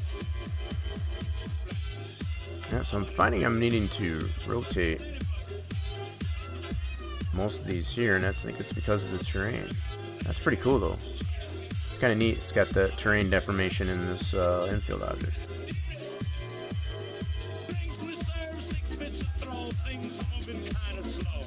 Kind of like that. It's been called worse. What is this song? I was listening to this morning. Oh, this song? I don't know. It's just a show tune. It's called "Man from Harlem." and this is on Techno X on royalty-free music on YouTube. It's an electro swing, but it's called Man from Harlem. And it's basically somewhat of a parody, I guess, if you will. Man from Harlem, though. That's what it's called.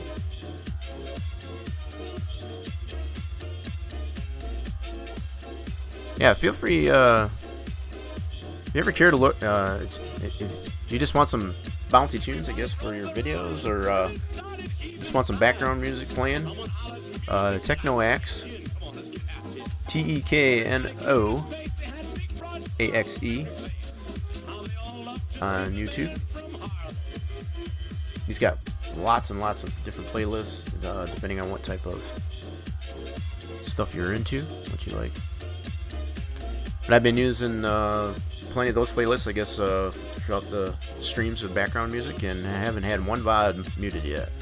That's what I like about it, as far as being royalty free. And they're easy to listen to.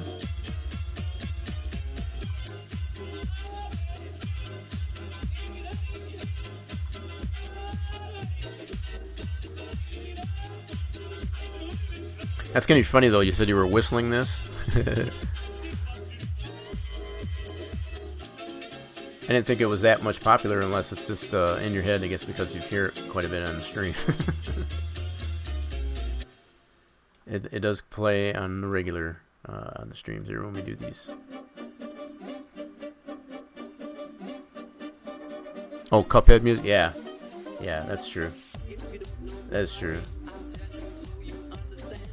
I'm sure that was probably based on what I've seen on Techno Axe's channel there. It wouldn't surprise me if that was his inspiration, I guess, for doing those. It's kind of a Cuphead inspiration. There, I think we got most of these all adjusted now. So from here, what we can do is, I'm gonna do this. I'm gonna do a drag select. Actually, what I'll do from this point, I'm gonna go ahead and hide that, and I'll hide the track too. We don't need those two. So now we got this in position here. We can just select all that and collapse it together. Get the hammer, clobber them together, and we can also check to see how many we got in this thing. I'm gonna go ahead and convert it back to another poly. Just have it. And let's see how many polys we got in this bad boy. We should have a lot less than our original shared deal. 851 polys. So I think we had 1,400 and some odd polys, I want to say, in our original shared. So this one's got 851, which would be easy. Like I said, there's definitely room in here. Okay, so I just wanted to get an idea behind that. Now what I want to do, I'm going to uncollapse these again, get them all back. I want to adjust the variation of these, so I want to change so that we don't have much of the same camper in a row. So we can do this by our substitute modifier. So what I can do, say if I wanted to swap this one with that one, I can do that. So let's go like this. We'll apply our substitute modifier. We showed this last week, I believe. So we can do a substitute modifier on that. And then from here we can do a select. Whoops, my bad. Did the wrong one. So I'm going to pick it from the scene. And I want to swap it with this one. And I'm going to do yes. Now it does change the orientation. And we had shown this before. I haven't figured out how to get past that, but it does necessarily duplicate that. So what it did, the model that we had right here, you can still see where that transform is. It did replace it or substitute it with the one we chose. So what we would have to do at this point is just center this. Well, first of all, I want to collapse that. Collapsed all. And wait a minute. Something didn't work. Why did it do that? That's weird. Okay, hold on. Let me go ahead and center that. Yeah, I shouldn't do that.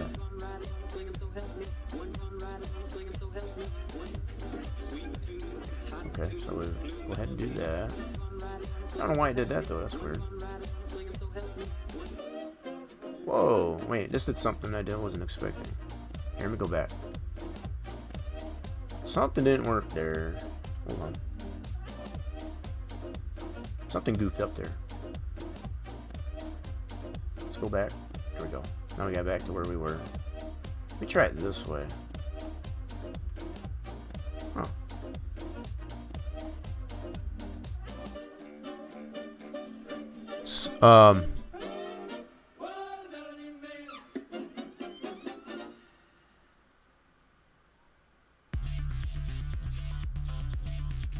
No, I'm just trying to remember. So, KOA campgrounds.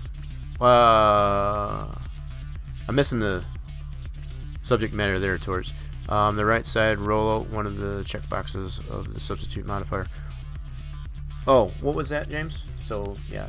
So what I was trying to do is if I put the substitute modifier on this, let me try that again. We'll try this again. That did not work like I expected it to. It should have just put it there. Now, it does necessarily, I have found that out, unless you were meaning, I guess, as far as the pivot.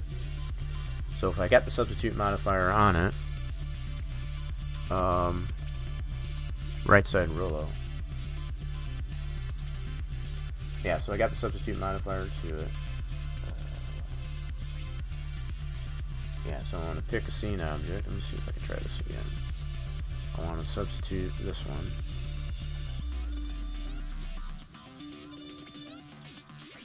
Yeah, and I can just do yes on this because I want it the same material. Why is it doing that though? I mean, it doesn't necessarily wonk out. That. What the heck? Yeah, so that's, to me, it seems normal, but why? Hold on. When I centered it on this one though. That's weird.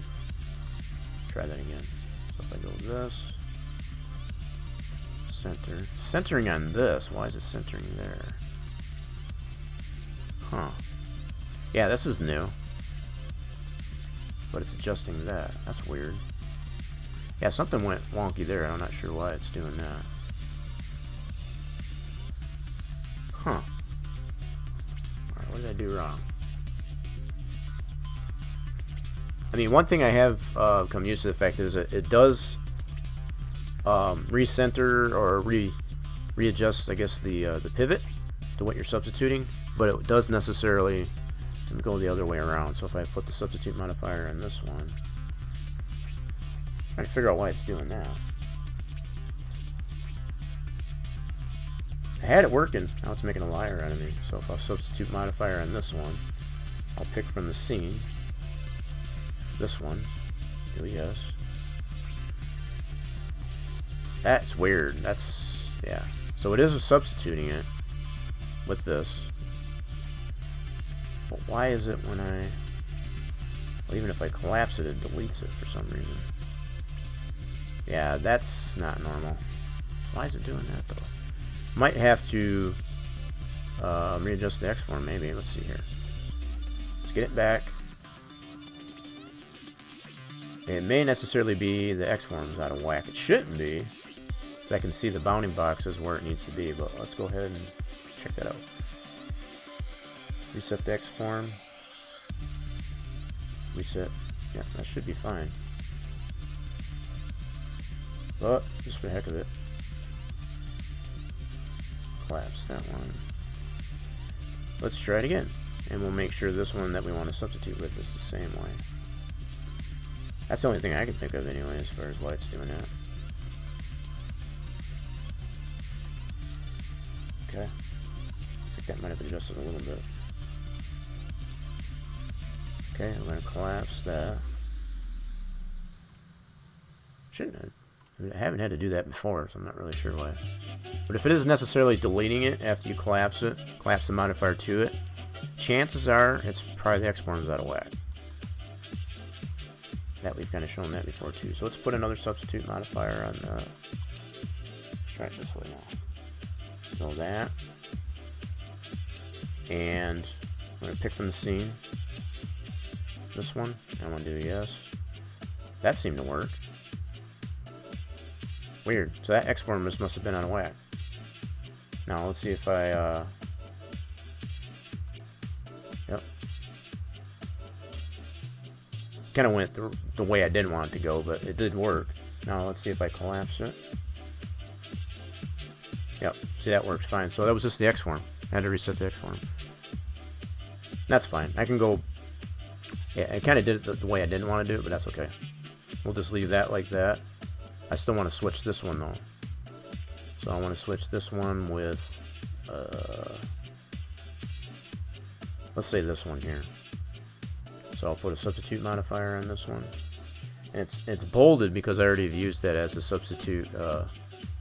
It's already using a function to substitute. That's why this is bold. That's something else that we came to that realization, I guess, last time. Okay, so let's apply substitute modifier to this one again. So go like that. The thing is, I'll probably have to adjust the X form on this one. So let's try that.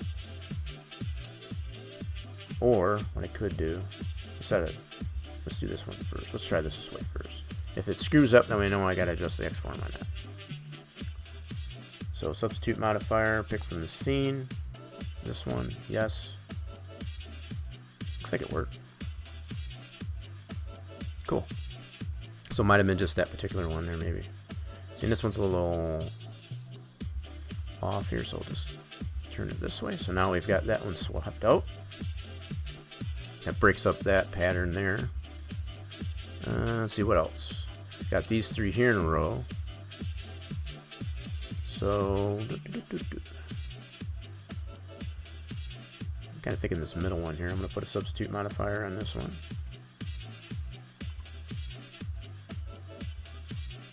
Put one on that one, and we'll swap it out with... Which one? What one do we want? Let's do, yeah, so we got this one's in a row. That one. I'm gonna do this one. See how that looks. We'll select this one, do a yes. Cool. So the pivot is off, but it's still on that model, so that's cool. That'll work. Now, that should be the only thing that's changing, so it shouldn't be adjusting the heights and all that stuff that I adjusted in there, and I can kind of, let's check that here actually. So if I bring our infield object in, you can kind of double check that. So it doesn't look like that's, alright, why did it take my texture off of that though? Gotta reapply that. Ah, crap. Whoopsie. Did that wrong. I had the wrong item selected. Let's do that. Let's go to our infield object here and apply back our contrasting color. Like so. Yeah, so that shouldn't have messed with. That's good. Now I'm going to break this one up here too. I'm going to swap this one out so it's not the same as that one. Cool. Alright. I want to change this one. Let's see with it's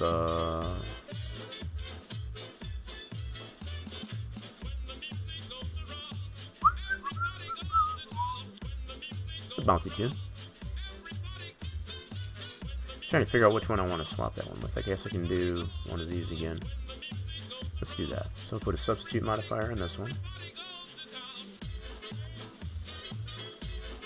Substitute modifier on that one, and we're going to pick from the scene this option. Do a yes, and there we go. Now, from this point, I can probably adjust the center on that, which I will do. Let's do effect pivot, center on that. See, it's putting it over here though. That's what's weird. Not sure why it's putting it over there.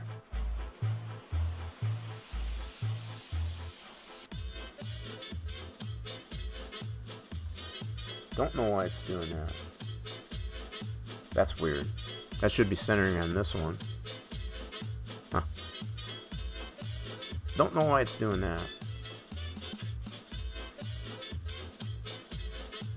Yeah, it really goofed that one up though. Alright, let's rotate this one. Holy mackerel, yeah, I don't like that.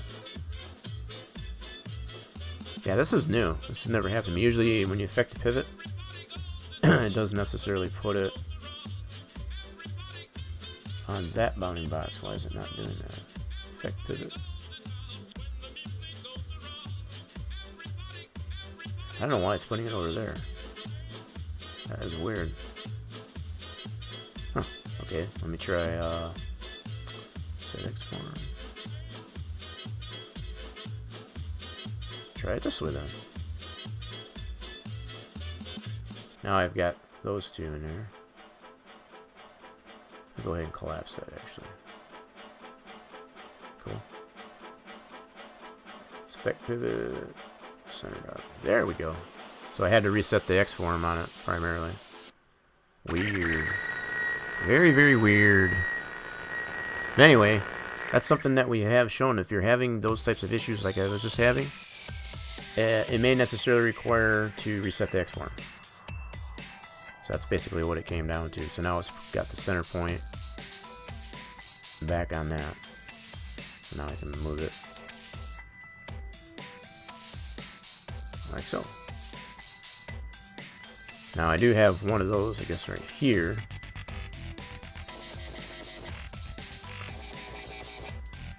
That may not be too bad. That does break it up a little bit. Let's see here. That's not too bad, so this is pretty good now. At least I don't have them all in a row, as far as on a line. That's pretty decent, I think. Not too bad at all. Okay, so let's, yeah, it's turned out pretty good. I can dig it. Cool. Alright, so now what we'll do, from here, we'll collapse this down into a model, and we'll get this, spit out as a custom item.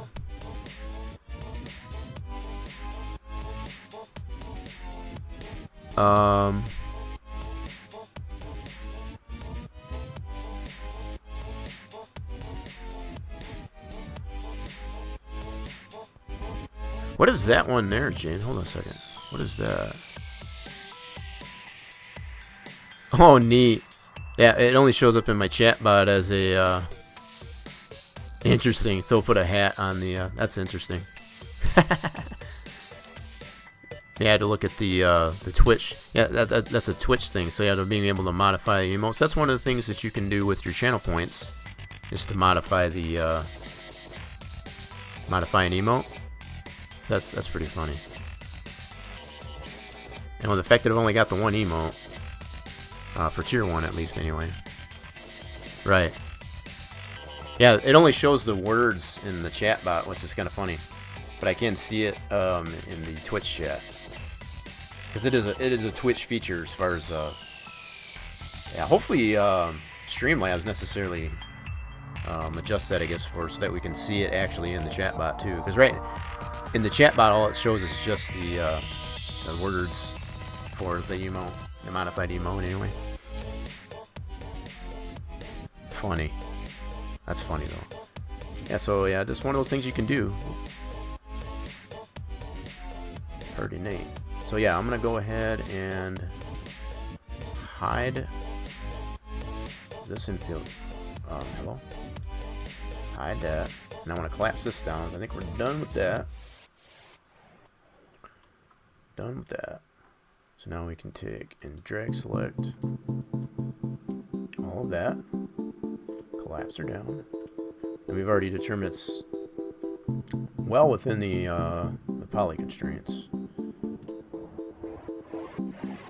Oh wow, what happened there? Whoa, what happened? Hold on.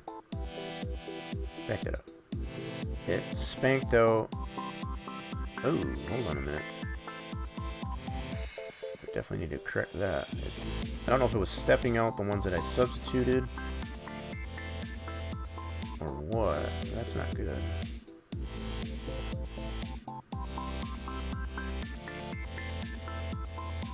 Huh. Hold on a minute.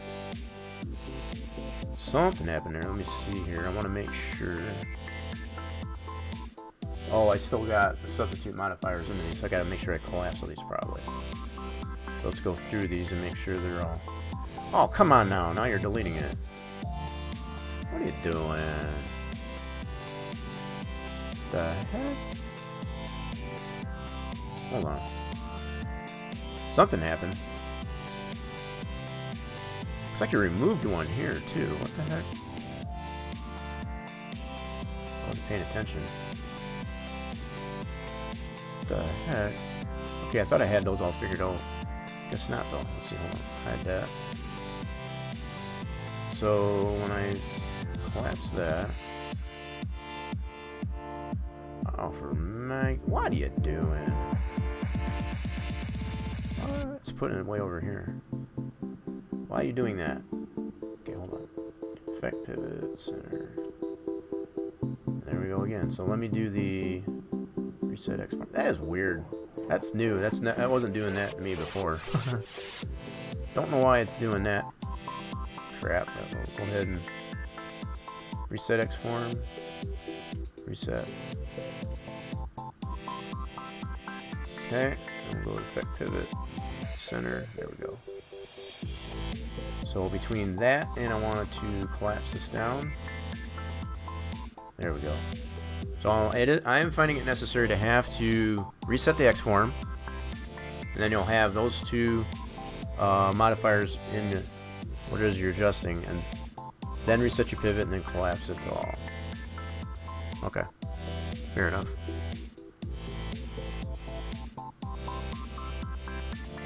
Now y'all are just okay. Going ham on the there you go. Get it. Yeah, see, it looks like it removed this one here, though. That's kind of making me mad. I don't know how that happened. So I need to replace this one over here. Huh. Okay, let's go over here. This was already... weird, man. Okay, let's do this. I'm just going to reset X form on these ones I know I did.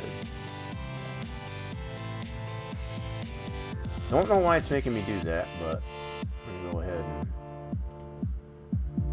Okay. Let's do that, and then we want to collapse them all. There we go. So there is a little bit of trickiness, I guess, to using that substitute, I suppose. It's... In this case, it is requiring me to reset the X form after. So not only you do it before, but it seems to be afterwards as well. Not sure why that's the case, but I need to fill this void now. Yeah, because if I look at the original model I went by, it definitely had a camper there. That's maybe this area. It does have a hole here, but not to this degree. If I remember right, I had one of these in here. I think what I'm going to do is just go ahead and do a clone instead of a substitute, because I got nothing here to actually substitute with now. So I'm going to clone this and put that over here. Just kind of stick it in the middle of that hole.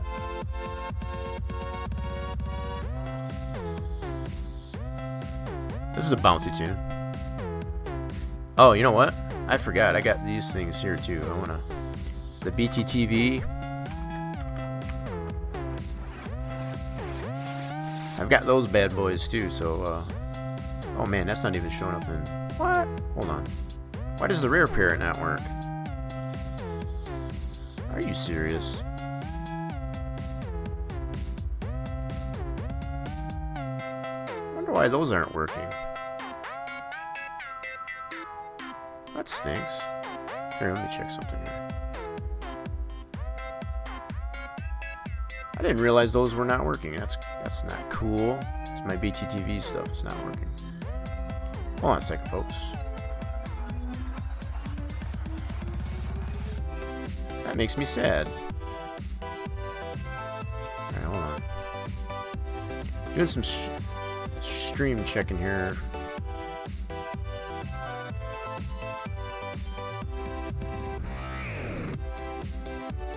Alright, let's see if that's... Come on, Twitch.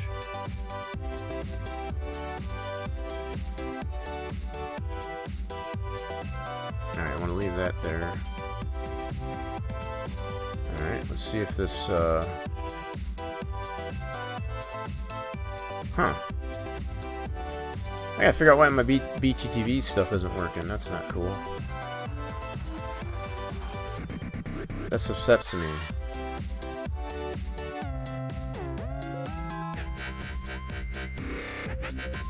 Alright, there we go. Let's check this again here. Let's try that. So going into my BTTV account here just to make sure.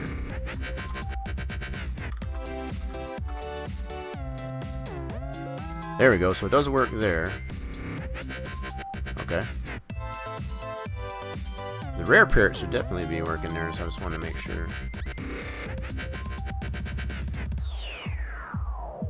Okay, so it does work there. So it's not working in all places. Okay. Interesting. Yeah, there you go.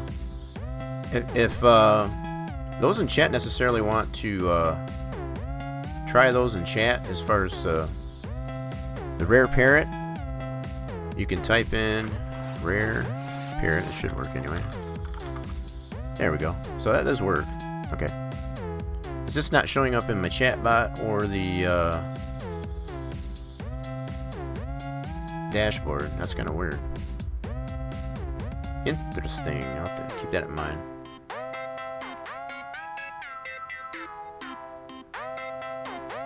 Cool. Alright. Yeah, so there's Rare Parrot, and then there's the Pepe Please. Let's see if I can put that in there. So if I do... I think it's like that. Is that the one? Let's see if that right? Yep. So that one works too. Cool. Cool. It's a couple of dancing emotes in there, I guess, for the...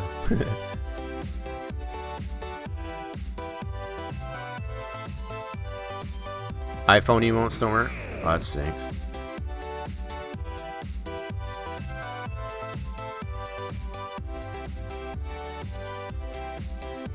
Yeah, if you're necessarily watching it on mobile, yeah, it may not necessarily work. The BTTV ones should definitely work, but as far as any other emotes, yeah, I'm not 100% sure on that.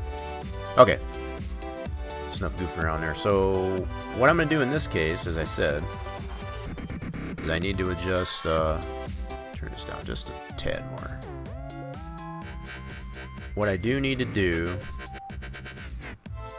is clone this one to put it over here because I don't have anything to substitute with over here. For some reason it deleted that.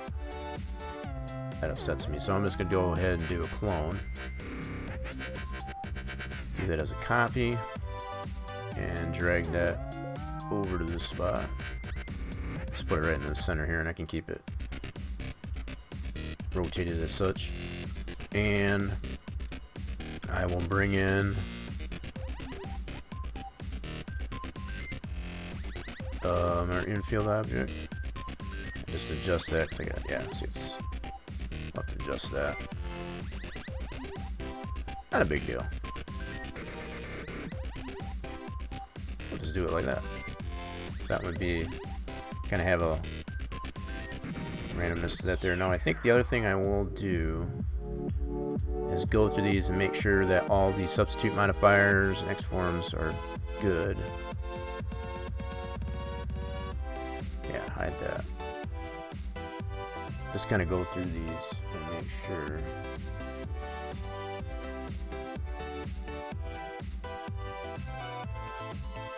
So far. I'm trying to remember exactly which ones I did use to, well, there's the loots. Had to boot that thing back up. Cool. So that is working still.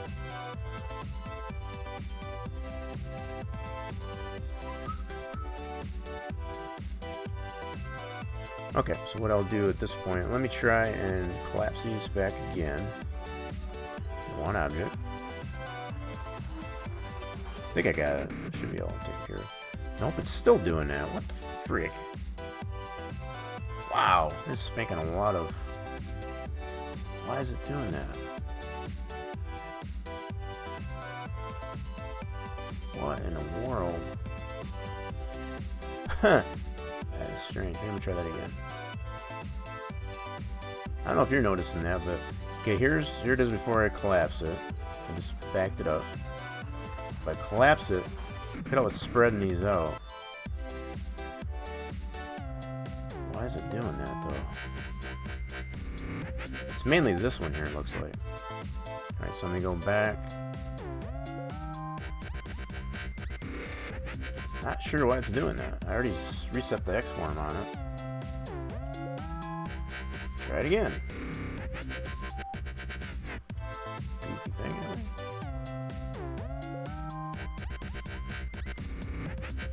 Yeah, so it didn't really readjust there at all. For some reason it's spitting this one out, and I think that's what's throwing the whole object as a whole out of whack. Let's do this too. So effect pivot center. Yeah, that's all good. Don't know why it's doing that. Collapse.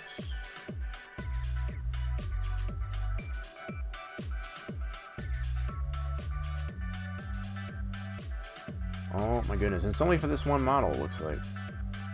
I think that's the only one that's doing it too. Oh, it's actually moving this one. Here, I thought it was this one. Okay. I was paying attention to this one. It's actually this one right here. Yeah, so let me try that again. So if I do a collapse, it's spitting that one out. Okay. Okay. So I gotta check this one here.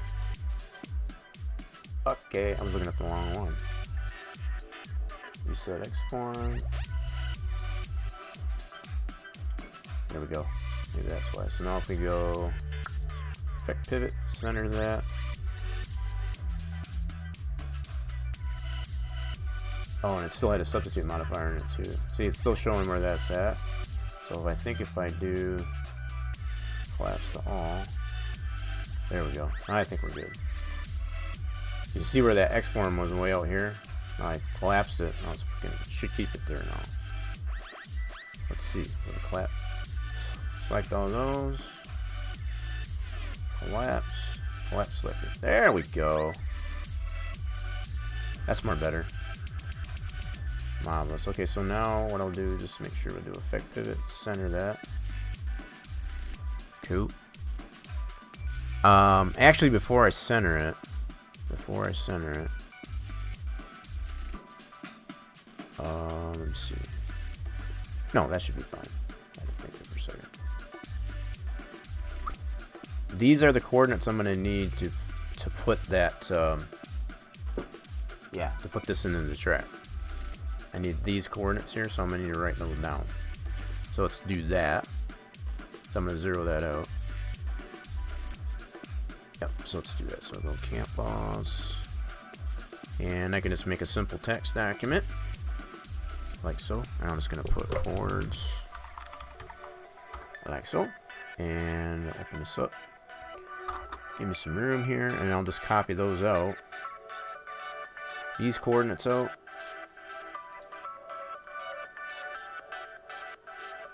Yep. Just give me this one. So that's that one. Tab it over. With the Y. Tab it over and the Z.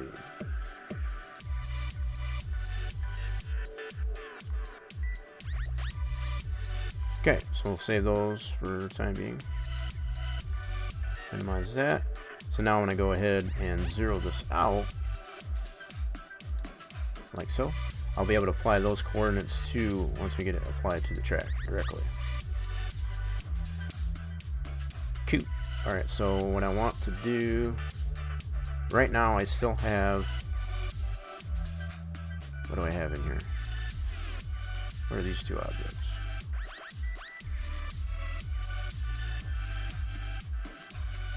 What were these doing in here? I forgot. Second here. So I got some objects that are hidden. This one. I don't think I need either one of those either. Not sure what the deal is with those were. So I need to get anything that I don't want in the scene deleted. So now I only have, what's this one here? Okay, that's our Infield. Oh snap! Did I use the wrong one? Oh, I know what I did. Okay, both of those should be the same. So I forgot what I did. I took the infield object as a 3DO and spit that out as a 3DS. That's what this one is. That should be the same, basically. But I also had the original infield that James had made. So yeah. Okay, so I'm going to resave the scene. So these two objects here. What else is hidden in here? So the only other thing I got is the track mesh. Okay, cool. So these two. These two here I can delete. Delete those. Let's see where we're at. So now that I've got that's zeroed out. Ah, nuts. Dadgummit. Alright, hold on. What I'm going to do is I'm going to reapply. So I'm going to resave the scene. So I'm going to reapply these coordinates. I don't want to do an undo only because anything that I've already done is, so I'm just going to reapply these coordinates to get this back so I can resave the scene. Before I do anything, so that camper cog, I'm just going to reapply these values. Come on. Hang it. Cooperate. Let's do that. Yeah, so I'll just reapply these real quick. Good thing I saved those. I didn't realize what else I had in the scene. Otherwise, I wouldn't need to do this, but I want to resave this before I do anything. So I'm just going to reapply those coordinates. Now what I'll do at this point with everything else, yeah, I'll keep that in there. I'll save this as a scene, so I got something to refer back to. Yep, save that like so. Now what I can do is just delete all the stuff I don't need, which in this case is the infield and the track mesh, and isolate just that, and then I can zero this back out. Okay, like that, and I'm gonna keep that name. Cool. Now I'm gonna spit this out as a 3DS, so we can open that up in our Max 5 in this case. So I'm gonna go to desktop. I have a working folder here. Save this as a 3DS,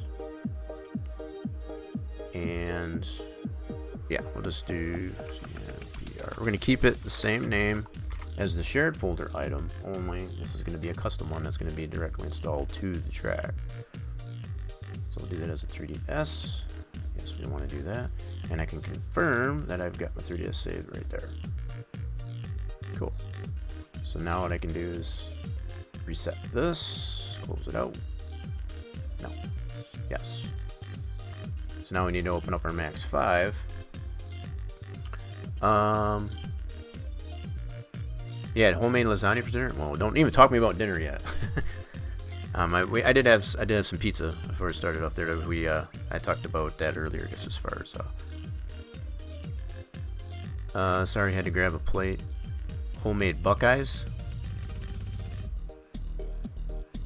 Now you got some Buckeyes, then it's just the season for those. Oh man, you're making me hungry again. That's not fair. Anyway. So I need to open up Max 5 so we can load that new 3DS, that newly created 3DS into there. Okay, so let's go Max 5, and let's just load this up for a second. And we'll have to spit out at least one pass file. Now, what we want to consider is whether or not what we were talking about earlier, much earlier, about being able to have it switch between day and night. Now, currently the way I have this script design here, it does call for my day to night switch, which is this variable for day-night. So we can do that, much the same as we did the shared item. The only thing is, let's see. Yeah, I'm using the same script that I'd use for the shared object so far. So the way this is designed, I would have to create 2 pass files, one for the day texture, one for the night, and then I would eventually combine that into a new CamperCog 3DO. YouTube TV has your favorite shows. Oh, Live TV from ads, 7+ please. channels. Try it free. Well, that one wasn't too bad. That one's not too bad. Cool. Not too bad. Going for a bullet. Nice. Y'all need to stop that though. You're making me. All right. So yeah, the way we've used the script that we're using here.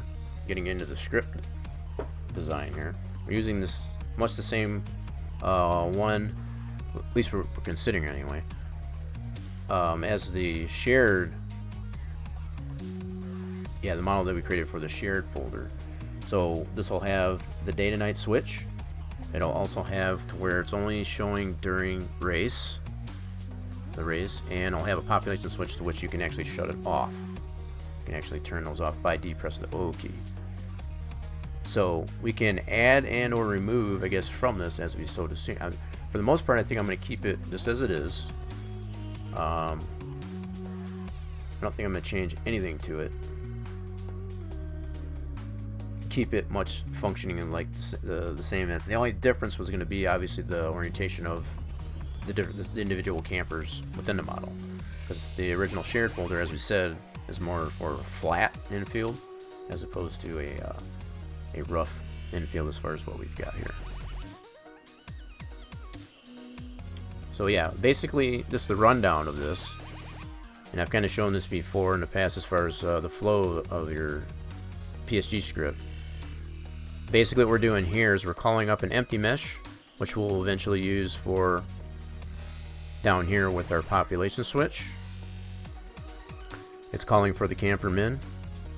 So at that level, the 0 would stand for as far as if you got it off. So that's where that comes. That's where we're calling this. So the flow of your script is gonna validate as far as like what you're gonna do. So like what we're doing here is loading the pass file that we create, and then what do we want to do with that pass file? So in this case, is we're using one pass file to show during night or day. So we're determining which one is during the night, which one's during the day, and these are just notes in here to validate that as well, to confirm that. These containers that we're creating can be named however you want. I've decided to do it this way because it just makes more logical sense. So camper D is for day, camper N is for night, camper DN is using considering both of those two individual ones, and what do we do with them? So one shows during night, one's during day. That's how we're determining this is during day, this is during night. The two, there's always in threes, I guess, as far as Papyrus scripting goes. There's always 3, even though you don't really put anything on that option, you have at least 3 on there. It's kind of like a, how you want to call it, a fulcrum of sorts, is the best way I can describe it. So it has to have something. So even though there's only 2 options, you're always going to have a third. So in this case, we have a 0, a 1, and a 2. This one we have a 0, 2, and a 3. There's always going to be at least 3 options. So camper min in this case is 0. The weekend switch is going to be on 1, which is during a race, and then 3 in this case. There's always going to be 3 options within that. That's just one thing to keep into consideration. So depending on what you're dealing with, as far as a population switch, weekend switch, and or these variable switches, be it animation or what have you, is going to determine what needs to happen. There's always going to be at least 3. And one of them won't have anything applied to it. That's just how that works. So yeah, this one will work with a day or night track, and that's what I've kind of already shown if you missed that, Torch. So the way this one will work, the way I've got this scripted, is much the same as the shared version. So depending on which track it loads into, if it's a day track, it loads the day texture. If it's a night track, it loads the night texture. So that's kind of the same idea I'll go with on this custom one for North Wilkesboro. We'll use the same idea. So it'll be named the same, but it'll be directly installed to the track as opposed to calling from the shared folder. Right now it's still, as it sits before we do anything, it's still calling from the shared folder, and that one doesn't work orientation wise as far as the individual campers, so that's why we're doing it this way, as far as to create a custom version of this camper group. So with all this being said, I think I can save this. Yeah, everything else looks good there. I changed the date on it. It's the infield camper group. I just leave it at general. I could necessarily add to this camper group for North Wilkesboro, just so I know. I'm keeping all these with the all the stuff that we have created for North Wilkesboro, to include the flagger stand and the pit stall lines and so on. But I can add a notation onto that. Anything with the hash mark in front of it is just a remark.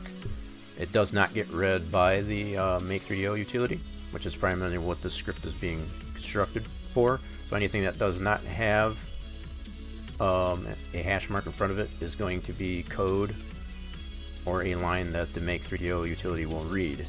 So you want to keep that in consideration too.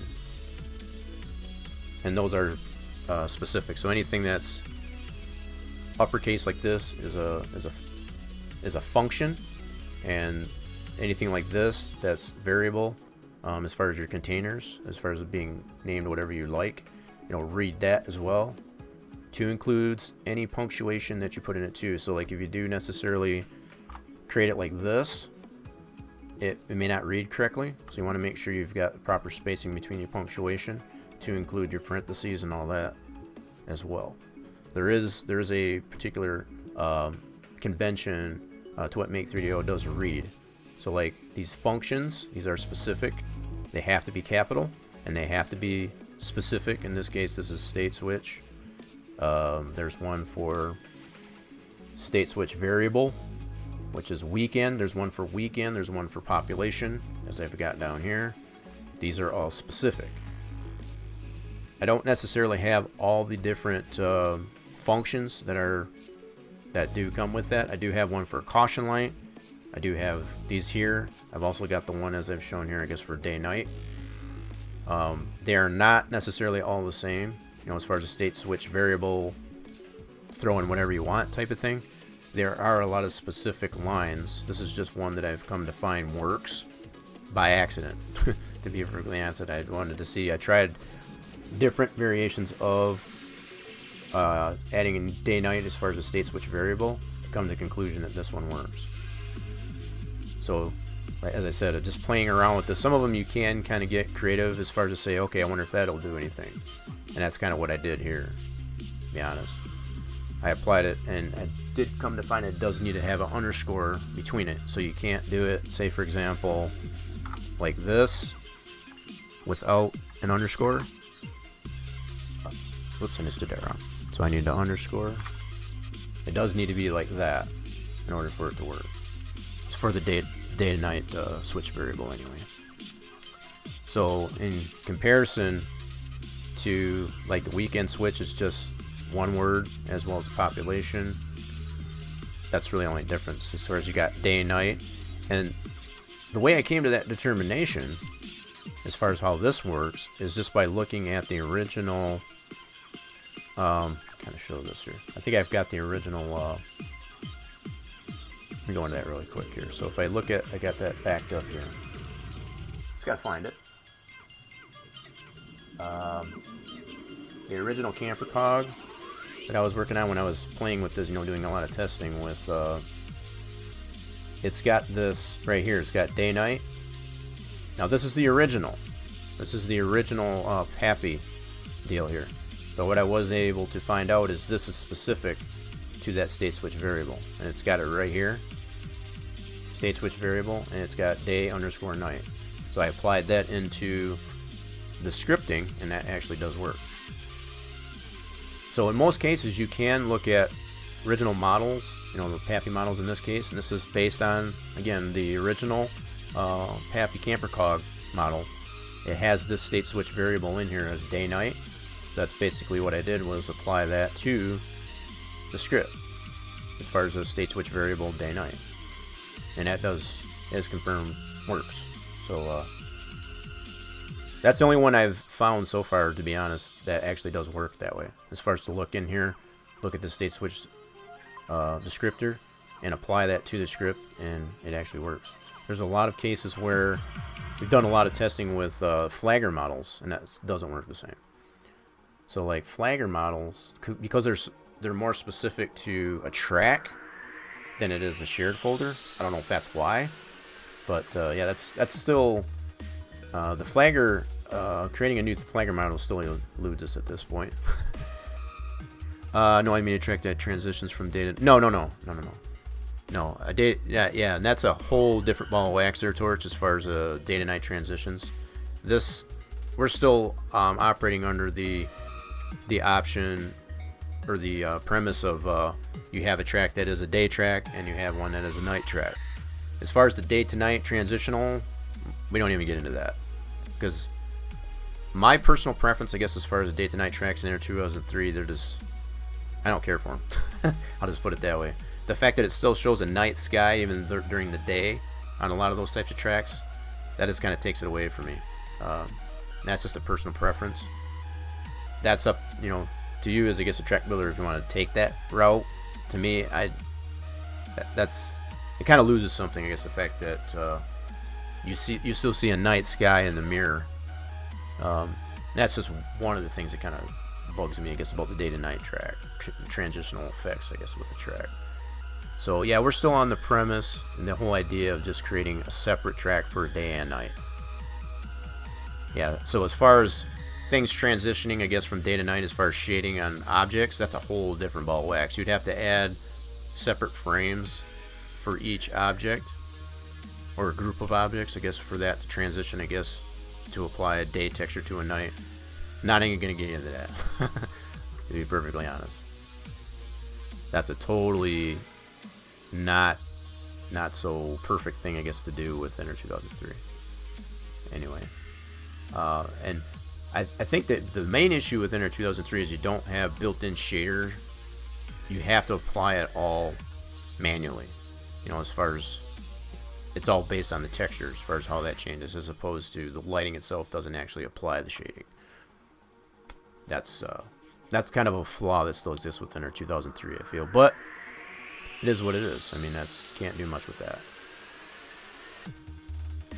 If there was a way, I guess, to apply dynamic shading to objects based on the level of lighting that you're applying to the track, then you wouldn't even have to think about it. It's just like, go ahead, put your object in there, put the one texture on it, and the lighting itself will actually apply the appropriate shading that you need. But the fact that we're still needing to do such things with objects as ambient occlusion kind of shows that limitation that Inner 2003 still has, that you have to apply manual shading as opposed to just dynamic. So yeah, it is pretty complicated. That's why I don't want to really get into it. It has been done by other modding groups, I guess, for Inner 2003, but yeah, it's not perfect, and that's something I don't really care to want to get into. Yeah, so we need to load our 3DS.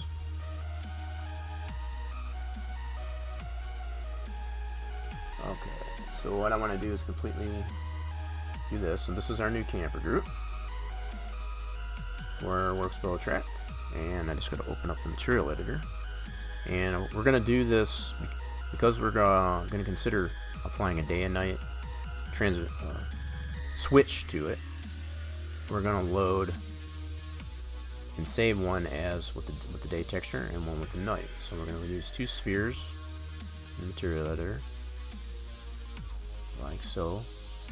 And then, depending on which one we want to create, we'll do the day one first. We'll apply the day texture to it. I'm going to leave that name with this the way it is. I'm going to spit this out as, whoopsie, I want to go to campers. And we want to pay particular attention to how we name these, and they are the same, like I said, as our shared folder. So we do want to name these pass files specifically to what we've got in our script. So I'm going to go like this. I'm going to copy that out just to ensure that. So now it's prompted. I'm going to select pass, putting that in our working folder. paste that name that we want it to be, and spit that out. And I'm going to confirm it's saved. There's our pass file. Now we need to do one for the night texture. So to do that, all we need to do is select the texture, apply it to the model, and I'm going to refer to the script as to what we name that, which is right here. Copy that.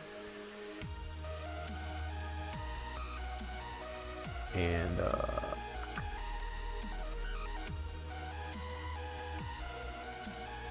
got stuck there for a second. There we go. So yeah, now we got that. So now we need to do export. Paste that into here. That is the name I want it. See, it's already going to have the day one in there. That's good. Spit that out, and I'll confirm. Let's save that one. So now we got our day and night pass files as we do, as we have assigned in our script. So all that's been. The only other thing we don't have is the actual textures. So that's them. I can get. Let me see. Yeah, I need to get the textures for that too. So let me go to. Yeah, let's do it this way. That's one folder I forgot to open up because I need the textures. So I'm just going to go. These are based on, like I said, the original shared folder deal. So I can just use those. These right here. So I'm going to copy these. Then we're going to need that for the Make 3DO. We need at least the raw texture and or the MIP. You don't necessarily need both. I don't need this anymore. But I'm going to put that in here. So now we got all the files that we need to create our new 3DO. One compiled 3DO. So we can put these all into our Make 3DO directory to include our script, like so. So we'll go to our Make 3DO utility directory, which is right here. I got that already called up. Put all those files in there. So we got our textures that are applied, our script, obviously, and our two pass files that are called within the script. So that's everything that we need to create our 3DO. Cool. Alright, so now we can go into our command prompt. I already got this called up here. So, just needing to point to where your Make 3DO is located. Try to get some of that out of the way. And I've already created a model here, so I can just do the F8. Actually, it might be out of this one. I did do a new one. Take that back. So I'm going to go ahead and call the Make 3DO utility itself. Whoops. Helps you spell it right. Yep. So I'm calling the Make 3DO utility. Space, we're using a script, so I'm doing a -s. And then the name of the script, which in this case happens to be CMPR _COG .psg. And we don't have any other parameters to this. We don't have any environment map, for shininess or anything like that. That's all we have, so we just do enter. And it spits out our new 3DO. Now, we can open this, if you get 3D SimEd, you can open it up this way and it'll show it. But you don't want 100% go by what you see in here. The fact that it does load and it doesn't crash or anything, that's a good sign. But you still need to get it applied to the track and then test it in the game, in the sim itself, to ensure that it's all good to go. So far this looks good. It's got this one that's wonky. We did all that, cool. So that's good so far. So now we've got this model. We can take this, cut that out, and put it directly into our track, in this case. Okay, and then the only other two things we need are the texture that goes with it, which is that day and night texture. And I can get that from the shared folder. I have those already here in the shared folder. Just gotta find them. So campers, D, and N. So the only thing that's really different, I've kept the name of this is in the shared folder. I've kept the name of the original camper cog, in this case, all these camper groups, the same. The only thing that it's referencing now is the new texture. So it's still using this orientation of the original camper groups. Only thing different is it's using a different texture. So it basically negates the default textures that would be applied to those. That's the only difference. So as far as being able to apply these new camper groups, which I do put them out there, which I intend to do, once I get them all finalized, you can throw these into your shared folder with the new textures, and everything should copy over just fine. So I need those 2 textures. I'm gonna make sure I copy those, and we need to put those directly into our track. Okay. So let's go to North Wilkes here. So far, this will be the only other thing that we're adding to the track is this new camper cog, and then the textures that go with it. So I should be able to open that, like so. That's good. So we know we got everything. We don't see anything that's pink in that regard. So now we want to go into the track and actually apply that using the coordinates that we saved. So we go into Object Placement View, and I should be able to select that like so.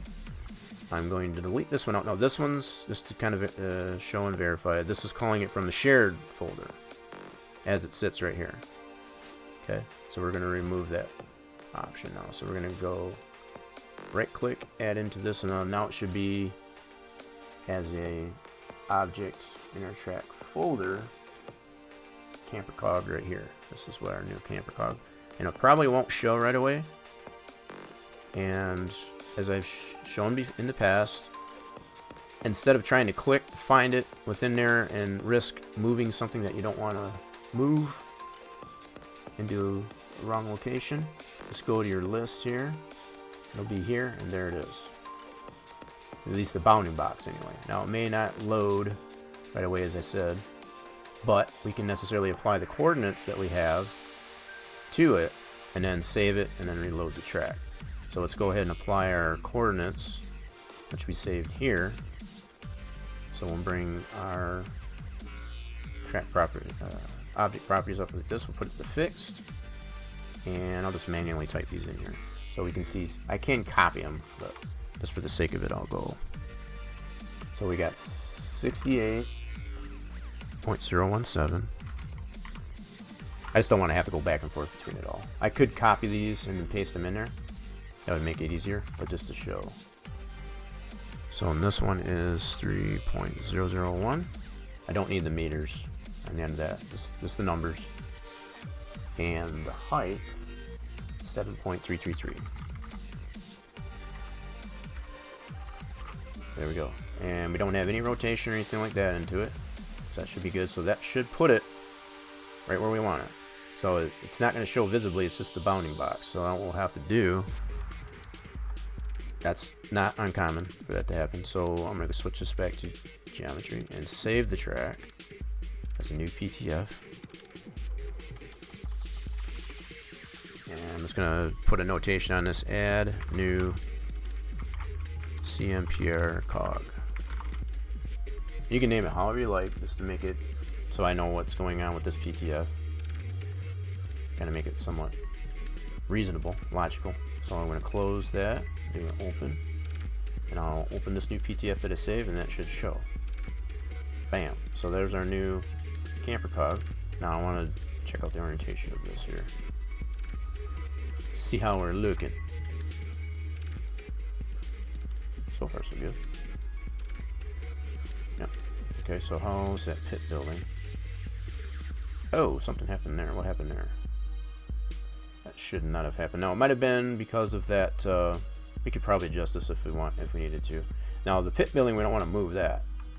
That's where it needs to be. So if anything, we'll have to move these two, which is no big deal. Not the big deal. We can adjust that in the camper model itself. But see, we've removed the ones that were here.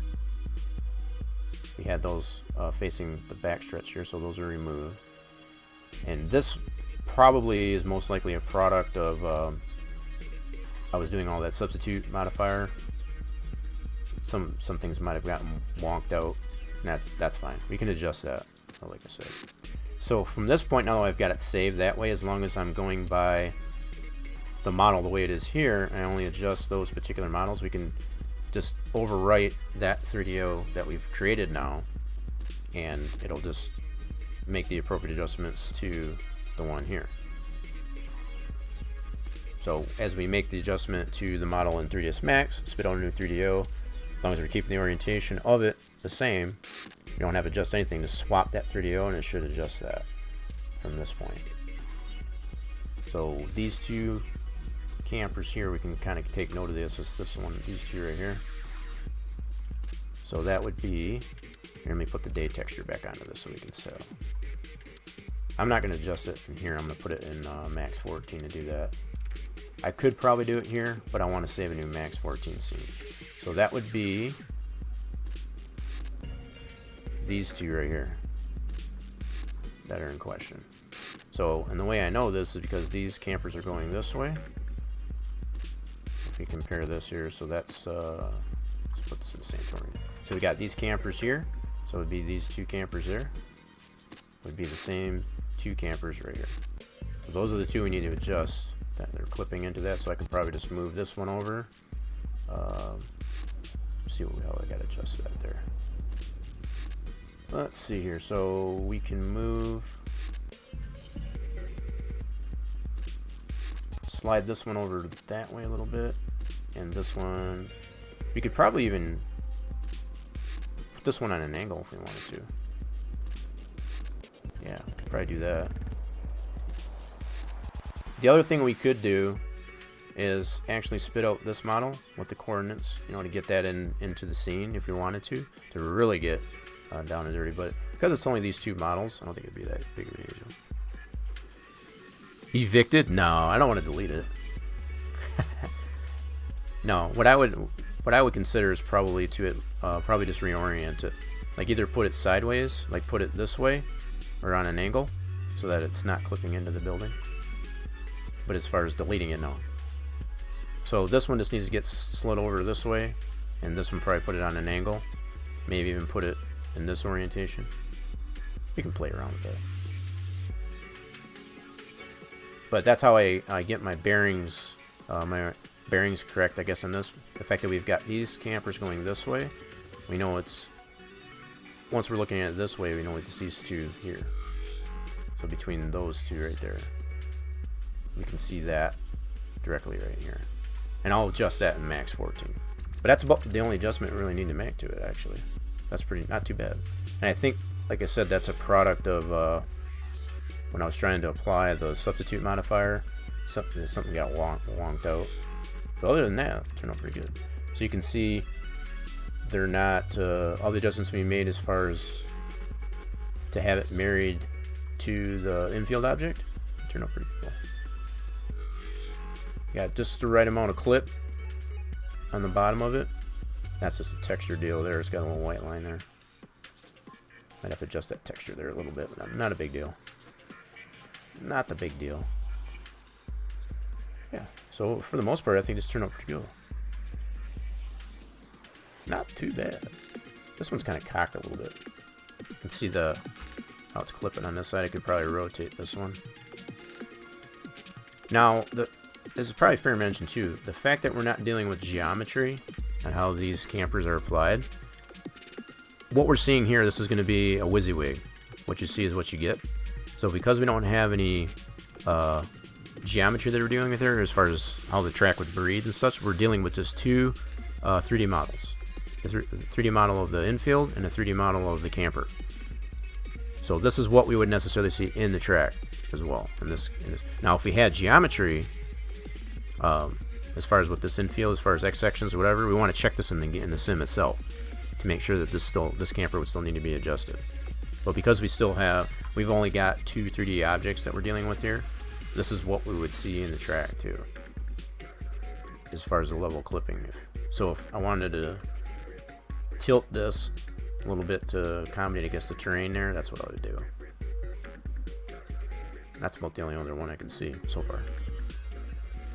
So those two and that one. Yeah, all the rest of them look good. I am happy. Cool. And then we got all this open, like James said. James suggested whatever, in case if there's any structures here.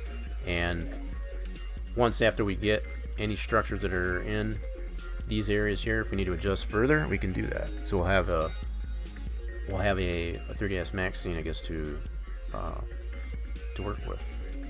So yeah, really only this camper here. We'll adjust the pitch or the roll on that, and then there's those other two here by the pit building. That should be pretty much it. pretty good. So I'm gonna go ahead. Let's see. We already saved this, so that's good. I'm just gonna do a new on this. So once we replace that object, once we adjust it, we'll apply that back. So I'm gonna go ahead and reset this. Done everything we need to do there. Yep, just exit out of this, and we're gonna open Max 14 back up. Let's get that loaded back up, and then we'll make some adjustments on it. I could, if I wanted to. No breathing on 3DO. Which, yeah. So as far as were you talking about just space? You know, as far as like having it clipping into it. Sorry if I missed the point of that one there, James. I was busy rambling my gums there. So yeah, I'm gonna open up that scene that we saved for that.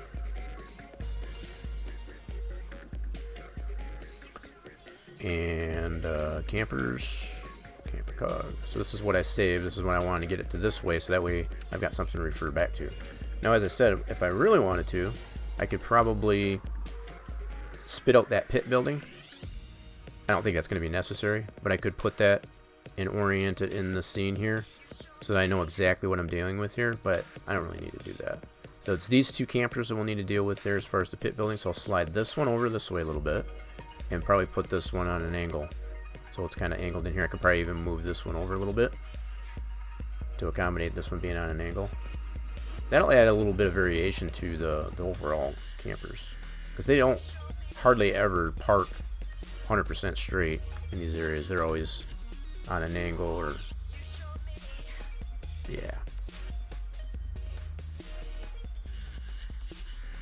yeah, I don't even know if there would be any breathing in the 3DO at all, really, because we don't have any LODs or anything like that. So it's really more WYSIWYG in this guy, you know, because we've got low poly models basically for the infield and the campers themselves. So there really wouldn't be any breathing on the 3DO itself. Now, if you had LODs, you definitely would. That breathing would be a product of having LODs applied to it, which we don't have. So, yeah, drunk when they park. Exactly, Torch. So, two items I know I need to... See, I can see this 100%. Look at this. See, so let's check this out. This is what I would expect to see. So the fact that we've got that same clipping, relatively the same clipping on this camper as we do in our track. Oh, it closed it. But that's the same rotation that we needed to apply to this one in the corner. So what I'll need to do is separate that out so I can adjust it. So let's do that. So I'm going to go like this. Select those polys. Like so. Detach it. Nope. There we go. Detach it. I'm not worried about that. I'm just going to affect pivot. Center to it.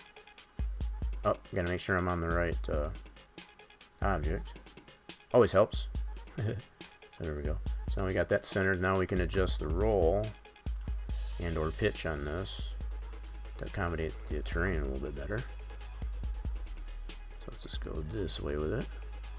I mean, that's just super nitpicky, but that seems to make more sense that way to me. I'm looking at the front end as far as how much it's clipping into the actual 3D model of the infield. There we go. So we'll adjust that a little bit. And let's get these two over here. Okay. So that's going to be between these two. Now I want to do these independently. So I want to be able to deal with them. I don't want to necessarily just highlight the polys for these together, so I want to be able to adjust this one independent of this one. So in order to do that, I need to select them independently so I can manipulate them independently. So I'm going to select these. Whoops. Let's do a control. There we go. Just make sure I got it all selected. That's weird. What is going on here? Whoops. I mean, you know what? It might have been I missed that piece here. Interesting. Yeah, when I moved it, As far as when I selected, I might not have gotten that all. So I'm going to have to reattach that. Yeah, so when I selected, that might have been buried underneath that, so I missed that poly when I selected there, so I'll have to fix that one. No biggie. Yeah, see, it's missing that front bumper on that one. I can re-snap that on there, that's no problem. No problem. Okay, so we got that all selected. Let's detach that. Okay, and then I want to make sure I got that selected. Pivot. Centered object, there we go. Now, when I do this one, go back into here. I want to get, whoa, that piece here that's below. I say that dude needs evicted. He dropped the bumper. Right? Well, at least he only destroyed his own property. It wasn't track property. So I'll give him that credit. At least.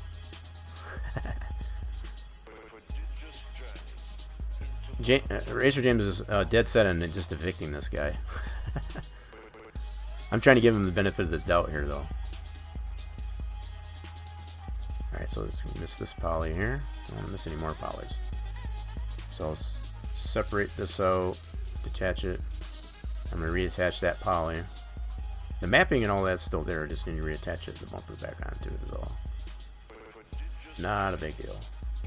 Attach that. And what I'll do, here, let's go ahead and hide that real quick. Now what I'll do is I'll select these polys and detach that. And this will be a really simple fix here. So I'll just select that model, and what I'm thinking should be the easiest to do is I can snap the verts. Could probably just do that. Let me move this here really quick. Let me center this, pivot.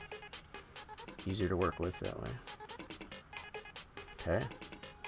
And then what I'll do, I'm going to get it at least in the proximity where it needs to go.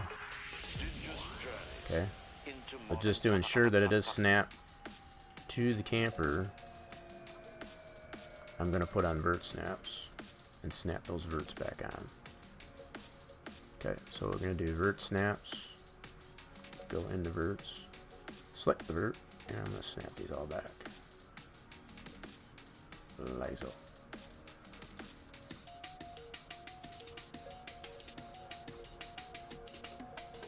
Now I'll check that Z on that. That's all should be at 0. So I'll double check that once I'm done here to ensure that's what it is. This is probably, in my opinion, the best way to do this, as opposed to just trying to line it up back to where it was supposed to go. You know, as far as going back and forth with just adjusting the transform. To me, that just makes more sense to do it that way.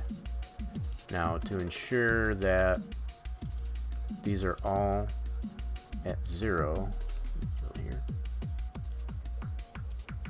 Maybe not at 0, but at the same level, at least anyway. So that one's there. I'm just going to ensure that these are all where they need to be.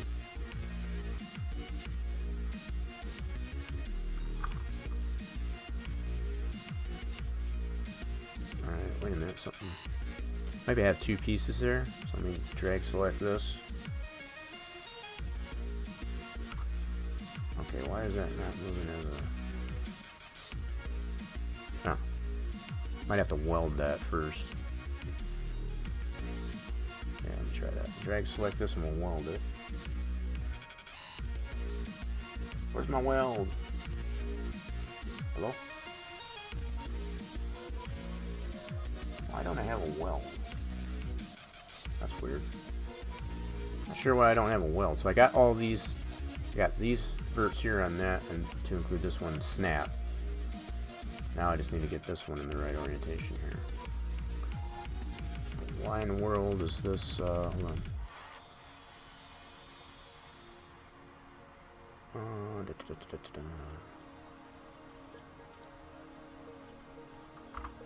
Why is it moving like that, though? That's not right. Not sure why it's not moving the, huh. Okay, what's up with this now? Alright, let's do it this way then. Where you're gonna go... Sometimes when you deal with that, sometimes it's just a matter of you gotta break it more than it already is. So I'll just do this. I'll do it attach these two pieces, so there'll be 2 additional pieces. Shouldn't have to do that, but I don't know why. Guess let's do this. And I'll have to center this one too. That's the only other problem. So that center. That center. This is being a kind of a pain actually. I don't know why it's being so troublesome. Anyway, we can go like this. Now, if I get this vert,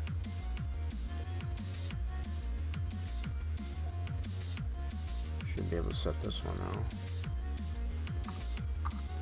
Okay, so that's both at the same level. And if I go into this one,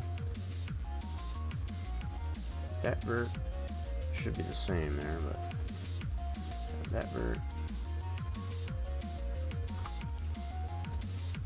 still doing that. Why is it doing that? I don't understand why it's doing that. What in the heck happened here? Alright, hold on. Alright, why are you being like this? This is not usually... Hold on. Oh my goodness. Alright, so let's do this. I'm going to do a hide that so I can get at this one. I don't know why this is being such a pain. Shouldn't have to... This is 2 simple polys for crying out loud. Alright, let's go back into here.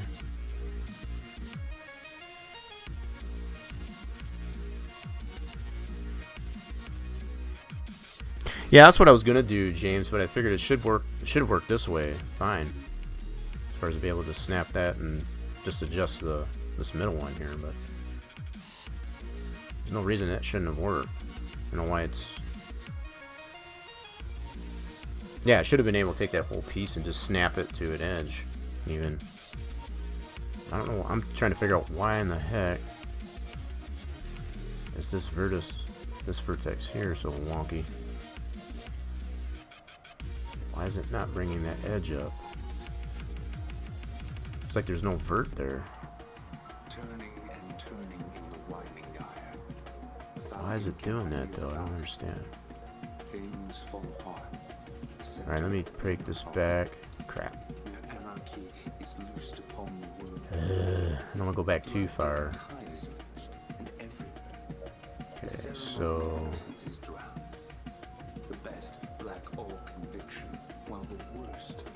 Yep, still in 2 pieces. Trying to get it back to where it's 1 full piece.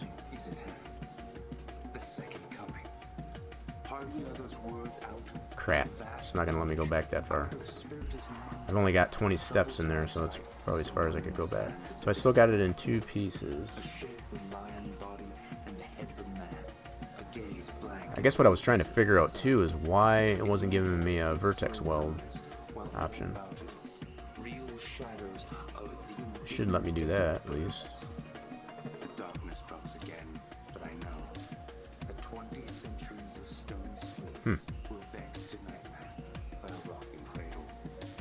I guess that's not 100% terrible, but yeah, I'm really just trying to figure out why it's not moving the vertex as I expect it to. So like if I select this vert and adjust it to this Z, just making sure, just paste that. Yeah, so that one's good there. Selecting this vert. Hello. Get that coordinate. Selecting that. Unless there's only the 1 vert there. See how that's moving that like that? I don't get that. So this one must be off. See how it's not moving the edge up. It's just moving the vert. I don't understand that. That is weird. And usually in most cases all it requires is to do like I did as far as just to break it up further. Like I had it in one piece, I just broke it up into 2 individual polys. And that doesn't necessarily correct that, but not in this case. So I may just go ahead and just leave it like this. Here, let's do this. I'm going to go ahead and collapse this together. Let's get out of this. Take these 2 individual pieces, I'm going to collapse those back into one piece. There we go. And then I'm going to check the pivot.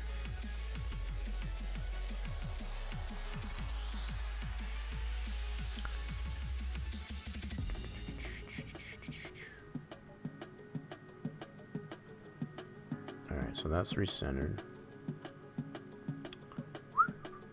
Alright, so now we got 2 separate polys there. Yeah, so if I look at the vertex locations here, over here, 5, 4, 6, 7. Yeah, that one is definitely off in the center. Yeah, they're all off. So this one's up higher, actually. Okay, so I need to get this one to balance with that one, I guess. Okay. So this one, let's copy that. Maybe that's what I was doing wrong. Paste it there. Right? See, it's not moving the edge. That's what I don't freaking get. Why is it doing that? See, it's only moving the vert. Why are you being that way? Good grief. Alright, hold on. I'm just going to go ahead and manually move this. Huh. Okay, I guess I get it. If I do that, it's still attached to this. So that's obviously not straight, is what I'm coming to the conclusion of, from one end of this to the other.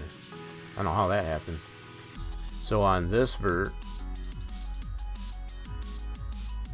that's 5.467. See, this is up on this end for some reason. I don't know why. Huh. Interesting. Alright, let me, do I got a weld? Why don't I have a weld option? I don't understand that. Oh, it's probably because I don't have an editable poly. Let's convert this to an editable poly. There we go. Now I should have an option to weld.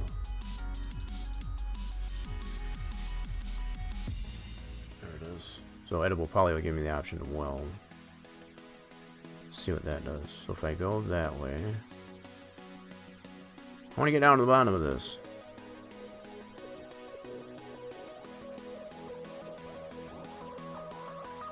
Alright, so if I collapse, let's do this now. If I collapse this, the rest of this here. Okay. Yeah. Alright. So it's obviously centered to that, which is to be expected. Convert that to an editable poly again. Now let's recenter this. Back to the, cool. Alright, now I want to check the verts of this side here. So this one's still at that same. That is weird. That's obviously not straight here across the bottom. And it must not have been from the get-go, which I don't understand why. So I either want to put this at this level. Let's do this. We'll do a copy.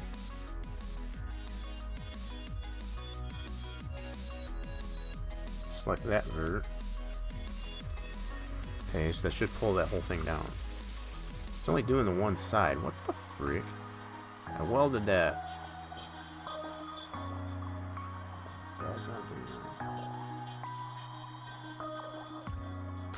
welded that, so let's go ahead and drag select that. Paste. There, that's what I wanted. So now that should be at the same level as the other corner. Man, that was a lot of work just to do that. So that must not have been straight in the first place. That's what I'm guessing. So now that's straight there. Now what about the center? Drag select that. Paste that. There. Now that's, all those are at the same level. Now there's a little bit of a point here. So I think what I want to do is bring this out the same as this X. So I need to copy this X. Like so. Because remembering I had snapped that to it there, so it necessarily didn't move this one. Oh, see, there's two verts there. Okay.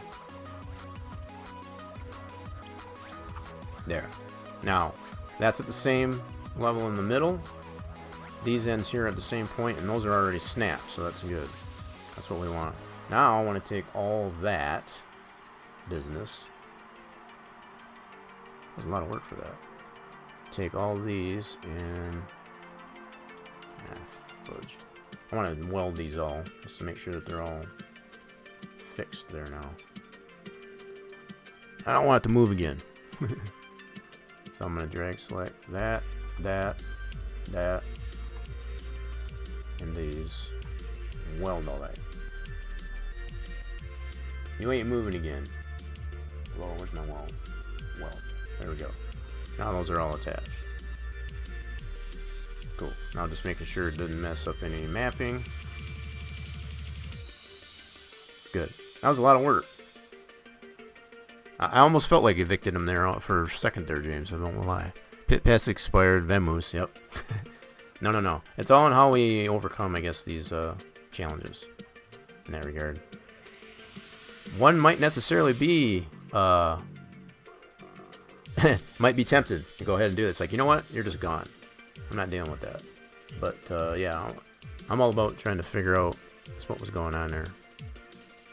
So I got that figured out now. But the reason that caused in the first place, if I didn't necessarily catch that, when I originally selected the polys, I don't know if I did a drag select or if I used the paint tool, but I missed selecting that poly. It might have been below the infield object, so I obviously missed that, and I was still below it.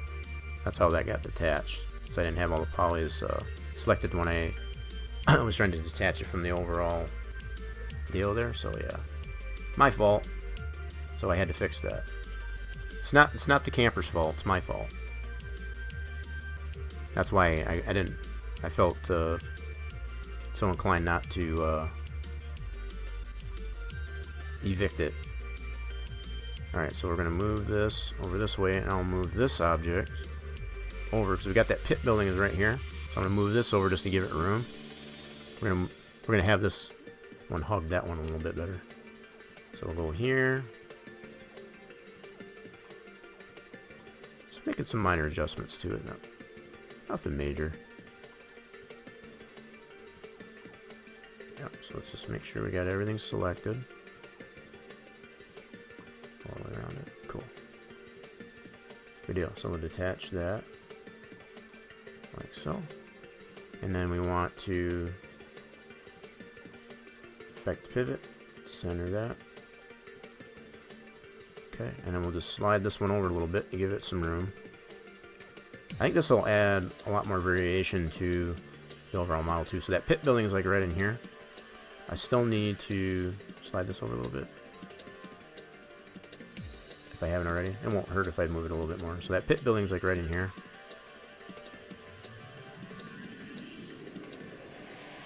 So I think if I do it like that, it should be good. Cool. And it actually adds a little, like I said, a little bit of variation to the model. So we can probably move, let's move this one this way just a little bit. Have him hug his neighbor a little bit more. Love thy neighbor. There, so that pit building is like right in here. Cool. Now, just to ensure, let's bring our infield back in here. We'll see how we are this way too. Now that we pivoted this one, yeah, it's still not bad at all. Pretty good. I can deal with that. Cool. Very good, very nice. So what I can do here is I'll save this. Actually, before I do that, let's now let me keep those separated. I'll keep those separated, so if I do need to make further adjustments to it, I can go back to that. So I'll save this scene like this as it is. That way I'll have this to come back to, right? Then what I'll do is we'll delete that. Let's delete that. And then collapse this whole thing together. Okay. That's our new model. Cool. And it did rename it, so I'm gonna go ahead and do, because we got some separated items in there, so CMPR COG. I want to spit that out of the new 3DS. Okay. The other thing I need to make sure is we got this centered. So we want to keep that orientation correct. So in order, that's what I was talking about earlier. Now that we got the coordinates for the object in the track, we want to maintain that. And the way we maintain that is to make sure it's centered to the object. So now, any changes we make here, all I have to do is just swap out the new 3DO. And it should translate into our track with the changes we made to it. Alright, so just making sure nothing else is in the scene. Cool. It's all collapsed. We're going to spit this out as a new 3DS. So go to our working folder here. We want a 3DS. I'm just going to overwrite this one. Like so. And then we're going to reset. Don't save. Yes. And get out of this one. Go back into Max 5. Alright. This one's already done. Cool. Cool. And I'll have to put... Oh, yeah. Sorry. So we got to open up Max 5. Let's go and apply that.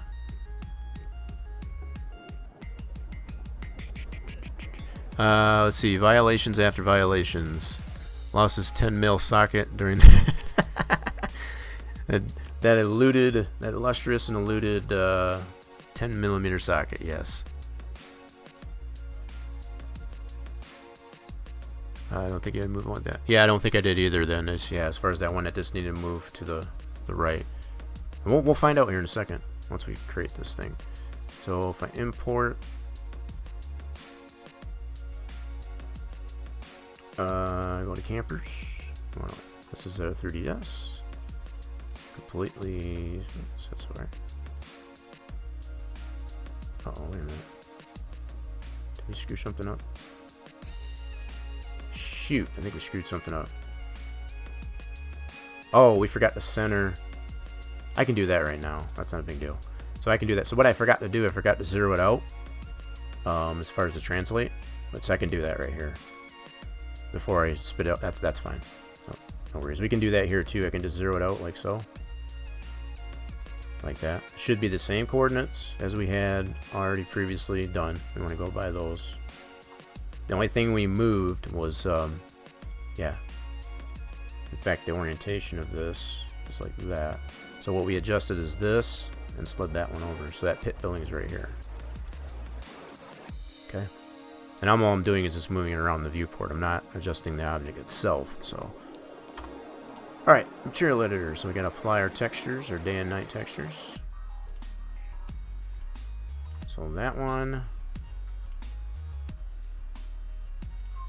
is very, very important. If I haven't said this enough, to make sure that the texture to the pass file that you're wanting to is applied. Otherwise, you'll just get a generic texture applied, and we don't necessarily want that. So this should be your cog. Cool. We want to spit this one out as, I'm just going to overwrite the pass file that we had created previously. So pass file. Just going to overwrite that. This one's for day. And then simple go into the texture. Apply the night one. Spit that out as a new pass for night. Yes. And then all we got to do is move those new pass files over to our Make 3DO. It's the only files that we've adjusted. So we go with that to our Make 3DO. Save over those. Those should be brand new. Cool. And then I can do an F8. Bring that up. I already got it typed. Let's go to the end of the line. Enter. Spits that out. Cut that out. Put that back into our track. Now when we load this, it'll have the appropriate adjustments that we made to it. So if we load the track with the PTF relating to that application, so now we should have that. So you can see from the top view, that's on a, it's completely not clipping into that pit building anymore. Okay. So now we can take a look at it this way too. So now we got that camper on an angle to where it's not clipping into it, and that one's slid over just a tad. And then we adjusted this camper so it's not quite as... Wait a minute, how did that get lower like that? What? Oh, might have lowered it maybe too much there. Okay, so that might have been my own fault. Not a big deal though. Still pretty decent. Probably have to adjust that back up a little bit. Actually, these are all clipping. Why is that? Maybe the Z changed on it? I'm not sure. Might have to check that when we open up that up in Max. Yeah, so it looks like these are a little bit low. Yeah, so they're clipping a little bit more. So something might have changed just by making that simple adjustment to the model as far as the coordinates, which is not a big deal. I mean, I could probably overall, if it's consistent enough, let me see here. Yeah, as far as how they're clipping into the... I might be able to just go simply just to move it up on the Z. And I can verify that in Max too, but let's go into... Yeah, I guess I don't consider, you know, the fact that even that little slight adjustment that we made to the overall model, it might have adjusted some things, you know, just the orientation of... Yeah, but for the most part, it's still pretty much here. I think the only thing it really changes is the Z just a tad. So it looks like it's pretty consistently lower when you look at all these as far as how much the tires are clipping into the infield now object. So I might be able just to move the Z up to this to touch. Let's look over here. So that's clipping a little bit. Yeah, because remember how we had these originally all applied, they were above and they look like they're all pretty consistently clipped. So I should be able to just go up on the Z just a tad. So I can see this in real time. So if I just move this up just a little bit, you can see how that's adjusting. Now if I wanted to get really specific, I could look at Max and see what that Z actually is. That's probably what I'll do. But you can see there's room for adjustment in there without it, yeah. Not too bad actually. I'm going to verify it in Max actually to see what those coordinates were before I export it, and I'll apply that to the model here in Sandbox. But I think that should be good. Yep, so we're good there definitely. So yeah, just adjust that. So let's go back into, let's reset this. Yes. Alright, so let's get out of Max 5 here. And we're going to reopen 14. Yeah, I didn't even pay attention to, now with all that said, I didn't look at the coordinates before I zeroed it back out to spit out the pass files. I could have necessarily looked at that, but I'll just open up the scene here, because that'll still be applied here. So I'll open up the scene here, go to our working folder, like that, open the scene. Now it should still have, as a collapsed model anyway, this is still not collapsed. So yeah, the fact that I had some loose objects in here when I recollapsed it, it could have changed that coordinate slightly, mainly on the Z. Not really a big issue there. So what I'll do is I'll delete that, recollapse all this, and just get that coordinate fixed. So I want to go collapse first. So collapse selected. Alright. Have it just simulate that. So now what I want to do is affect the pivot. Center that out. And then let's look at the coordinates. The coordinates are, yeah, it is 68.017. Let's compare this. Yeah, so the X and the Y. Yeah, it is a little bit different now. Not that much, but just enough. It's 7.5. Yeah, not a big deal. And I think a lot of that is just a product of us making those adjustments. So it had to reorient that center. It's still going to be the same as far as what we got applied in there. So this is what we'll want to apply now to the... what the heck you doing? Copy it. This tune here reminds me of McDonald's. Want some chicken nuggets. There we go. So yeah, it looks like it's just the Y and the Z got adjusted a little bit. Not a whole lot, but enough. Cool. So this is what we'll want to apply to our track here. See, I didn't go up quite enough. It's 7.589. So I'll copy and paste that into here. So that's our new Z, and then our new Y. This one, and the X stayed the same. Cool. So that'll be our new coordinates for this. So if you look at our object now, see, with this being done, we'll have to resave the track, those new coordinates. But yeah, there we go. That's more like it. Yeah, much better. Much better. Okay, so we check where we move these two here. So we got our front bumpers still on there. Cool. Good. Yep. Just checking it over.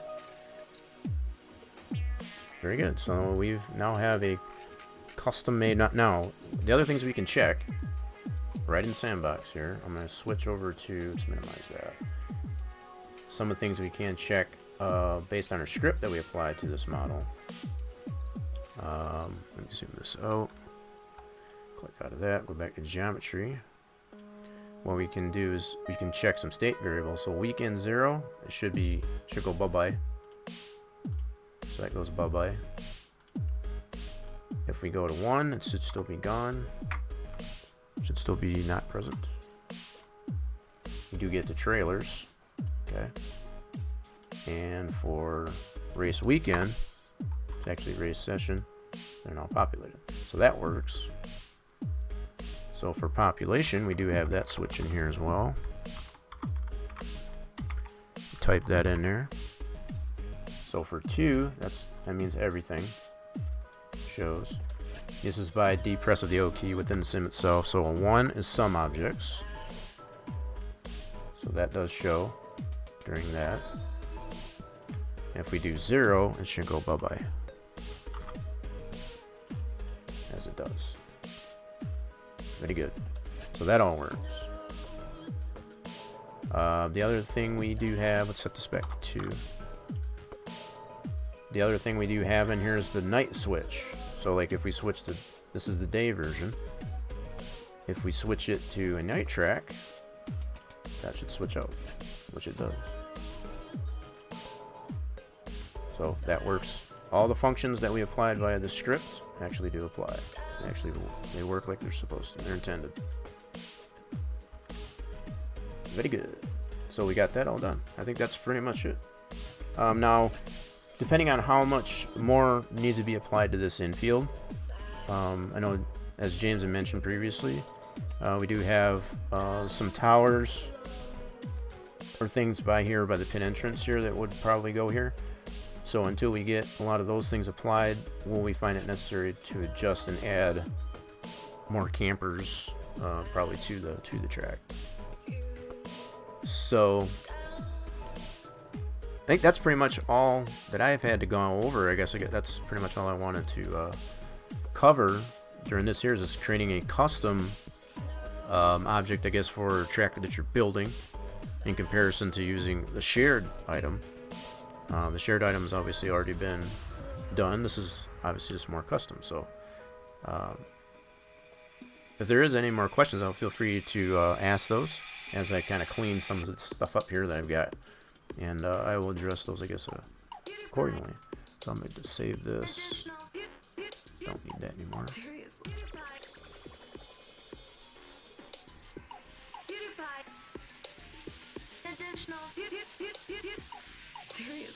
Get your last, getting your last kicks in, I guess, for shots and all that. Got to make an infield fence as well. So yeah, there's another. Yeah, James mentioning as far as an infield fence.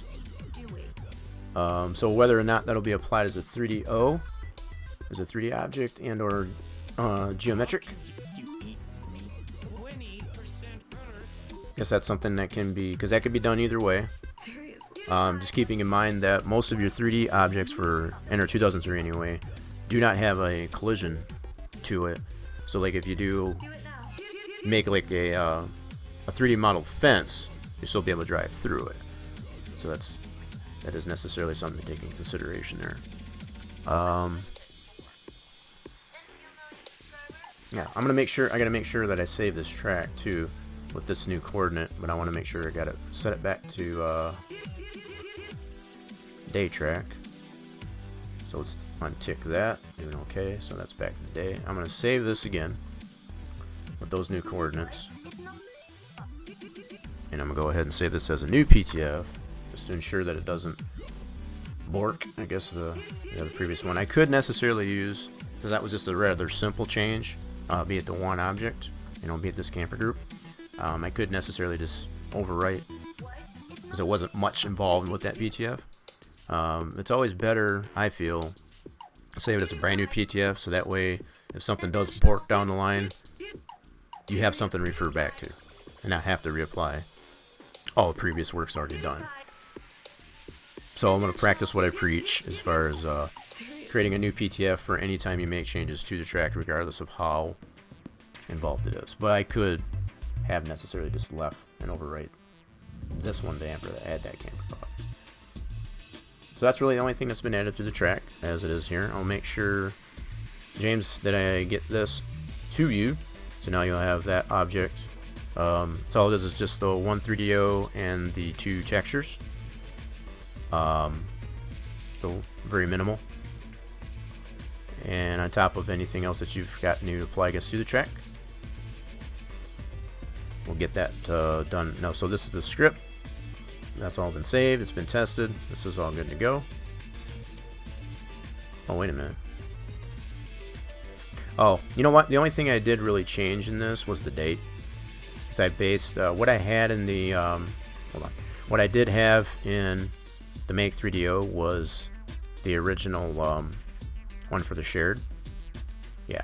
So this goes back to the one I made for the original shared. The only thing I really changed in comparison to this one that I have from the original shared is the date.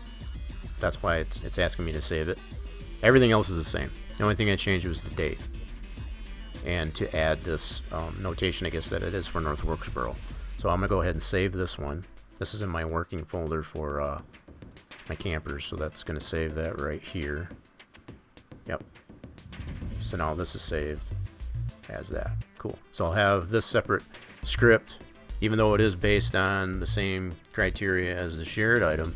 This is going to be more particular to the one I'm making specifically for North Wilkesboro. So I got all my chords, all those files that are associated with that. Cool. So that's done. We continue cleaning up here.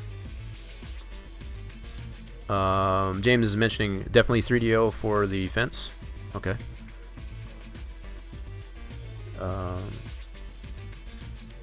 Yeah, I'm assuming that's going back to still talking about the fence. So this has been confirmed. This all works. Cool. I can reset all this. I still have that scene. Probably what I'll do here, now that I'm thinking of this here, I'm just doing some cleanup here is all. I'm going to keep the stream going just in case anybody does necessarily have any further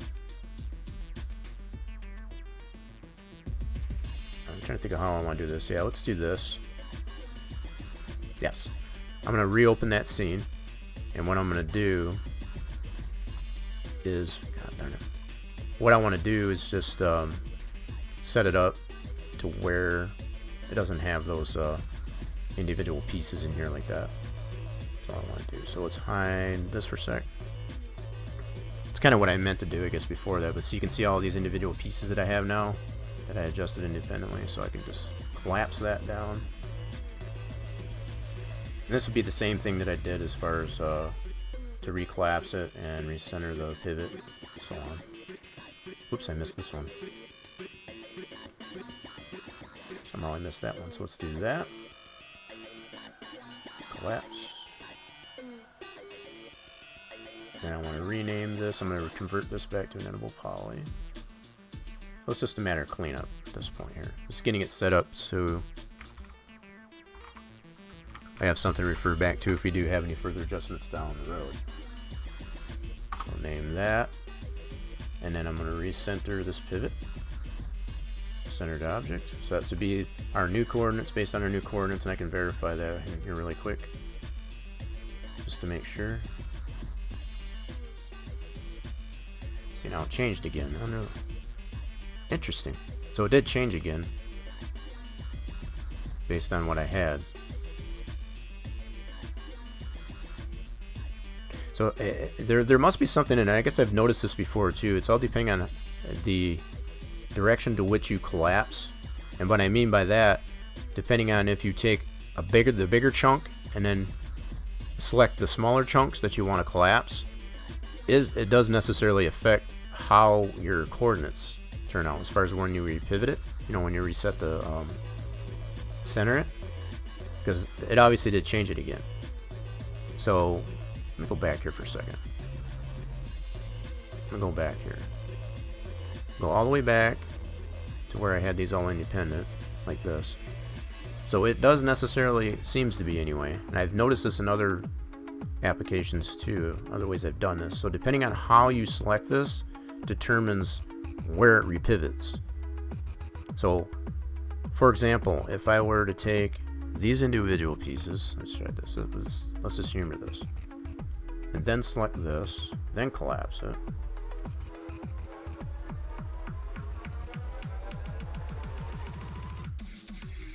Okay, and then from here, like the pivot, center that.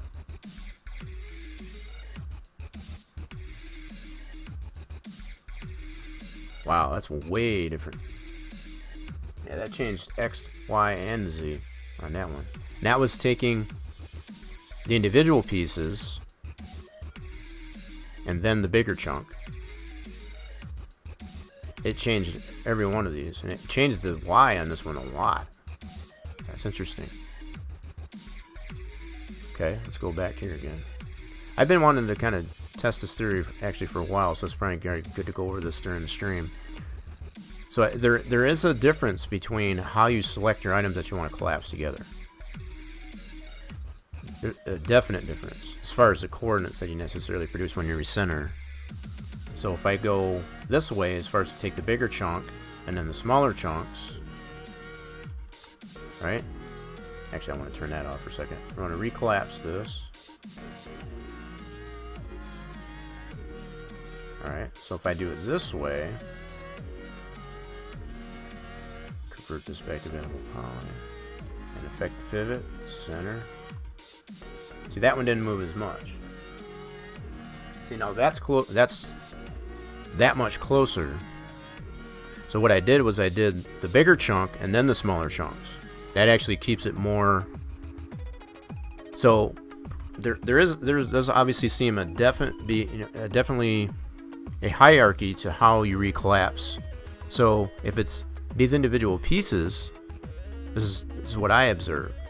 These individual pieces that you chunk up from the whole, you necessarily want to select those last as far as prior to collapse. So select your main piece that you chunked out from, then your individual pieces, but not necessarily in the same order that you chunked them out. This is what I observe. It keeps it does change it slightly, but it's not a lot. Not nearly as much as if you do the individual pieces that you detached out, and then your whole. If you do the whole piece to which you chunk items out of last, it changes these coordinates quite a bit. So it keeps it more centered if you do it basically the reverse of what you did, I guess, to get the individual pieces out. I guess that's pretty interesting. Kind of glad I was able to kind of show that, because that's always bugged me, is like, why is that changing so much? And I think a lot of that does come into play, I guess, as far as like when you're trying to bring objects that are already created and existing 3DOs, when you spit it out with 3D SimEd and bring it back in, that might necessarily be a product of that. Same idea anyway, as far as how your translates would get messed up, because it's from what you're bringing it from, as far as reverse engineering it anyway, it's going to make a difference as far as where that's going to be located. So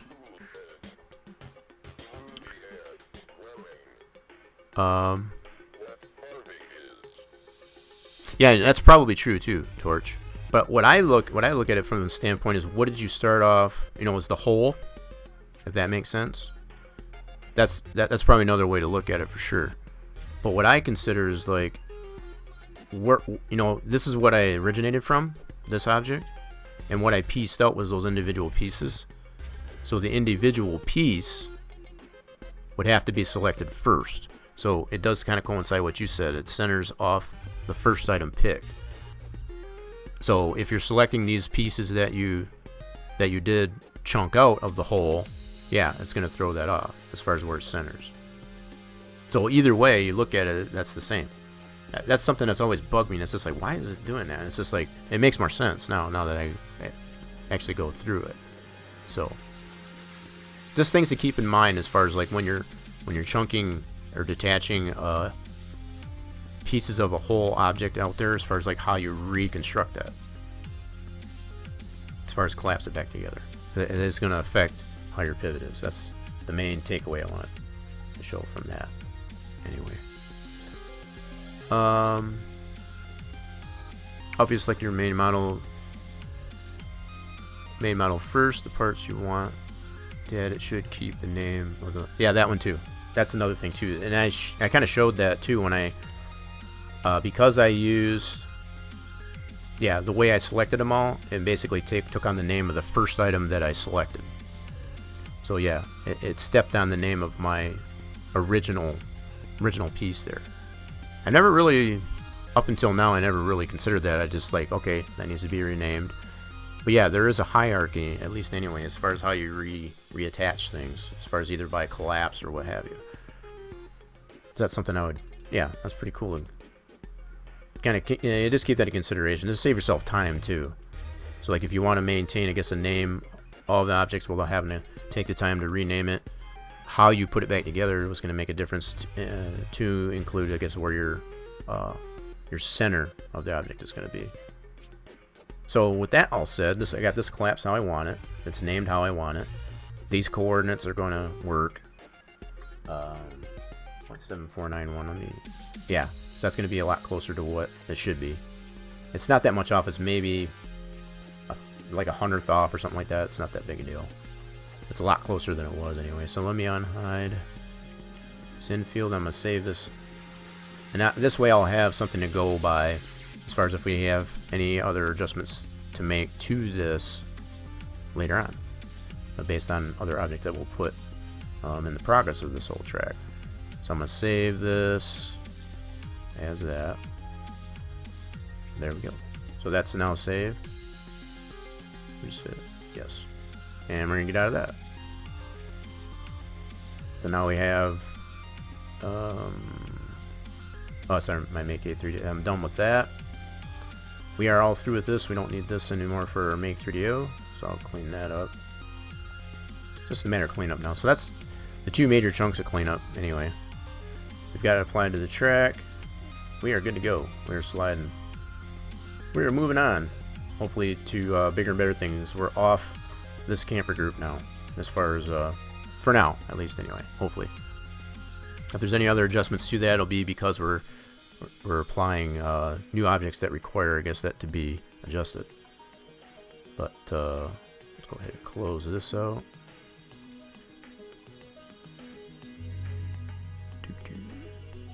I see the Z chords were slightly different. Yeah, it was slightly different, but it was like 100 thought. It wasn't nearly as much as it was. Not nearly as much. It's very minuscule, and I'm not going to be bothered by that. I mean, that's I'm looking at huge differences, and it, that was the one way I guess I had collapsed it all together. That's when I noticed, like, wow, why is that so much different? And that's why it showed that in the track, as far as it being lower. That's why we saw that directly, because the coordinates that we had in the sandbox prior to, with me doing it that way, that obviously showed. So just taking that in consideration next time. Yeah, it's very minimal. If it's a big difference as opposed to just a little difference, there's some fudge factor, I guess, in there. But just keeping in mind, main takeaway, like I said, is just to consider how you're piecing things together again is all.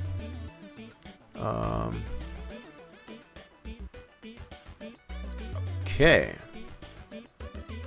Well, if there is nothing else for anyone else to have any questions for on, that's pretty much. I'm just glad I'm past this hurdle now. Eventually, what I'll probably end up doing down the road, probably in not the so distant future, is get these new camper models for the shared version, as far as that applied in there. I'll get those out. Probably put those up on the Spline Design site for anybody that cares to want those. You can apply those and they'll just drop right into your shared folder, be it either in your game or in your track editing directory, and those will show instead of the original Pappy models. So I've already got some of the things written up, I guess, to get those out. So that's something I will be on the lookout for from you post out there. I'll either just putting it, it's very simple, it's not a very bulky download. It's only going to be like 5 or 6 different camper group models and the 2 textures as far as for the day and night. That's really all it involves. So you can feel free to use those in your leisure, to call them up through the shared folder itself, or to directly install them in your track. So again, if there are no other questions, just cleaning some things up as I speak here. I've got nothing left for anybody. I'm hoping everybody has a great Christmas. We should be... I gotta get my dates right here. So tomorrow's the 22nd. Yeah, so as far as for next week, which will be the 28th, we should be still good to go. As far as we should be streaming then too. Hopefully we'll have some new stuff to show there. Be sure to hit the follow button on the channel to get all the notifications for when the stream goes live. You also feel free to check out the social media links. I always spell that wrong. There we go. I know the bot may have already put that out there, but feel free to follow on the Discord, the Twitter, and the Spline Design Studios Facebook group page for anything that's going on off stream. As far as things that go on there, we do post on there almost on the regular, as far as like just things going on in general, with things going on with Spline Designs, as well as with the track build of North Morganville Speedway. So do find out. James using that modified emote. You do have that for fair mention to that. You do have that for 24 hours. That's the limit onto that one. So 24 hours from the time that you actually created that modified emote. So unfortunately, you won't be able to use that for next stream. You would have to reapply that modified emote, unless I were to stream again, I guess, before that 24 hours is up. So I don't know if that'll happen yet. We got plenty of things going on there. I'm trying to leave in room, I guess, for those that will be spending time, I guess, with their loved ones, I guess, during the Christmas and even New Year's. So for now, I'm pretty much just keeping it as only streaming for the Saturdays, for Spline Design Studios Saturday. If I do stream at all like that, it's going to be a rather spontaneous stream, as far as like if I do tend to just feel like going live, it'll probably be just a random and spontaneous thing. So again, feel free to make sure that you have hit the follow button for you to get the notifications when the stream goes live. Follow the socials, and I'm just rambling, so I'm gonna go ahead and bid everybody adieu. Have a wonderful Christmas, and I hope to see you next week on the 28th. So bye for now. See y'all later.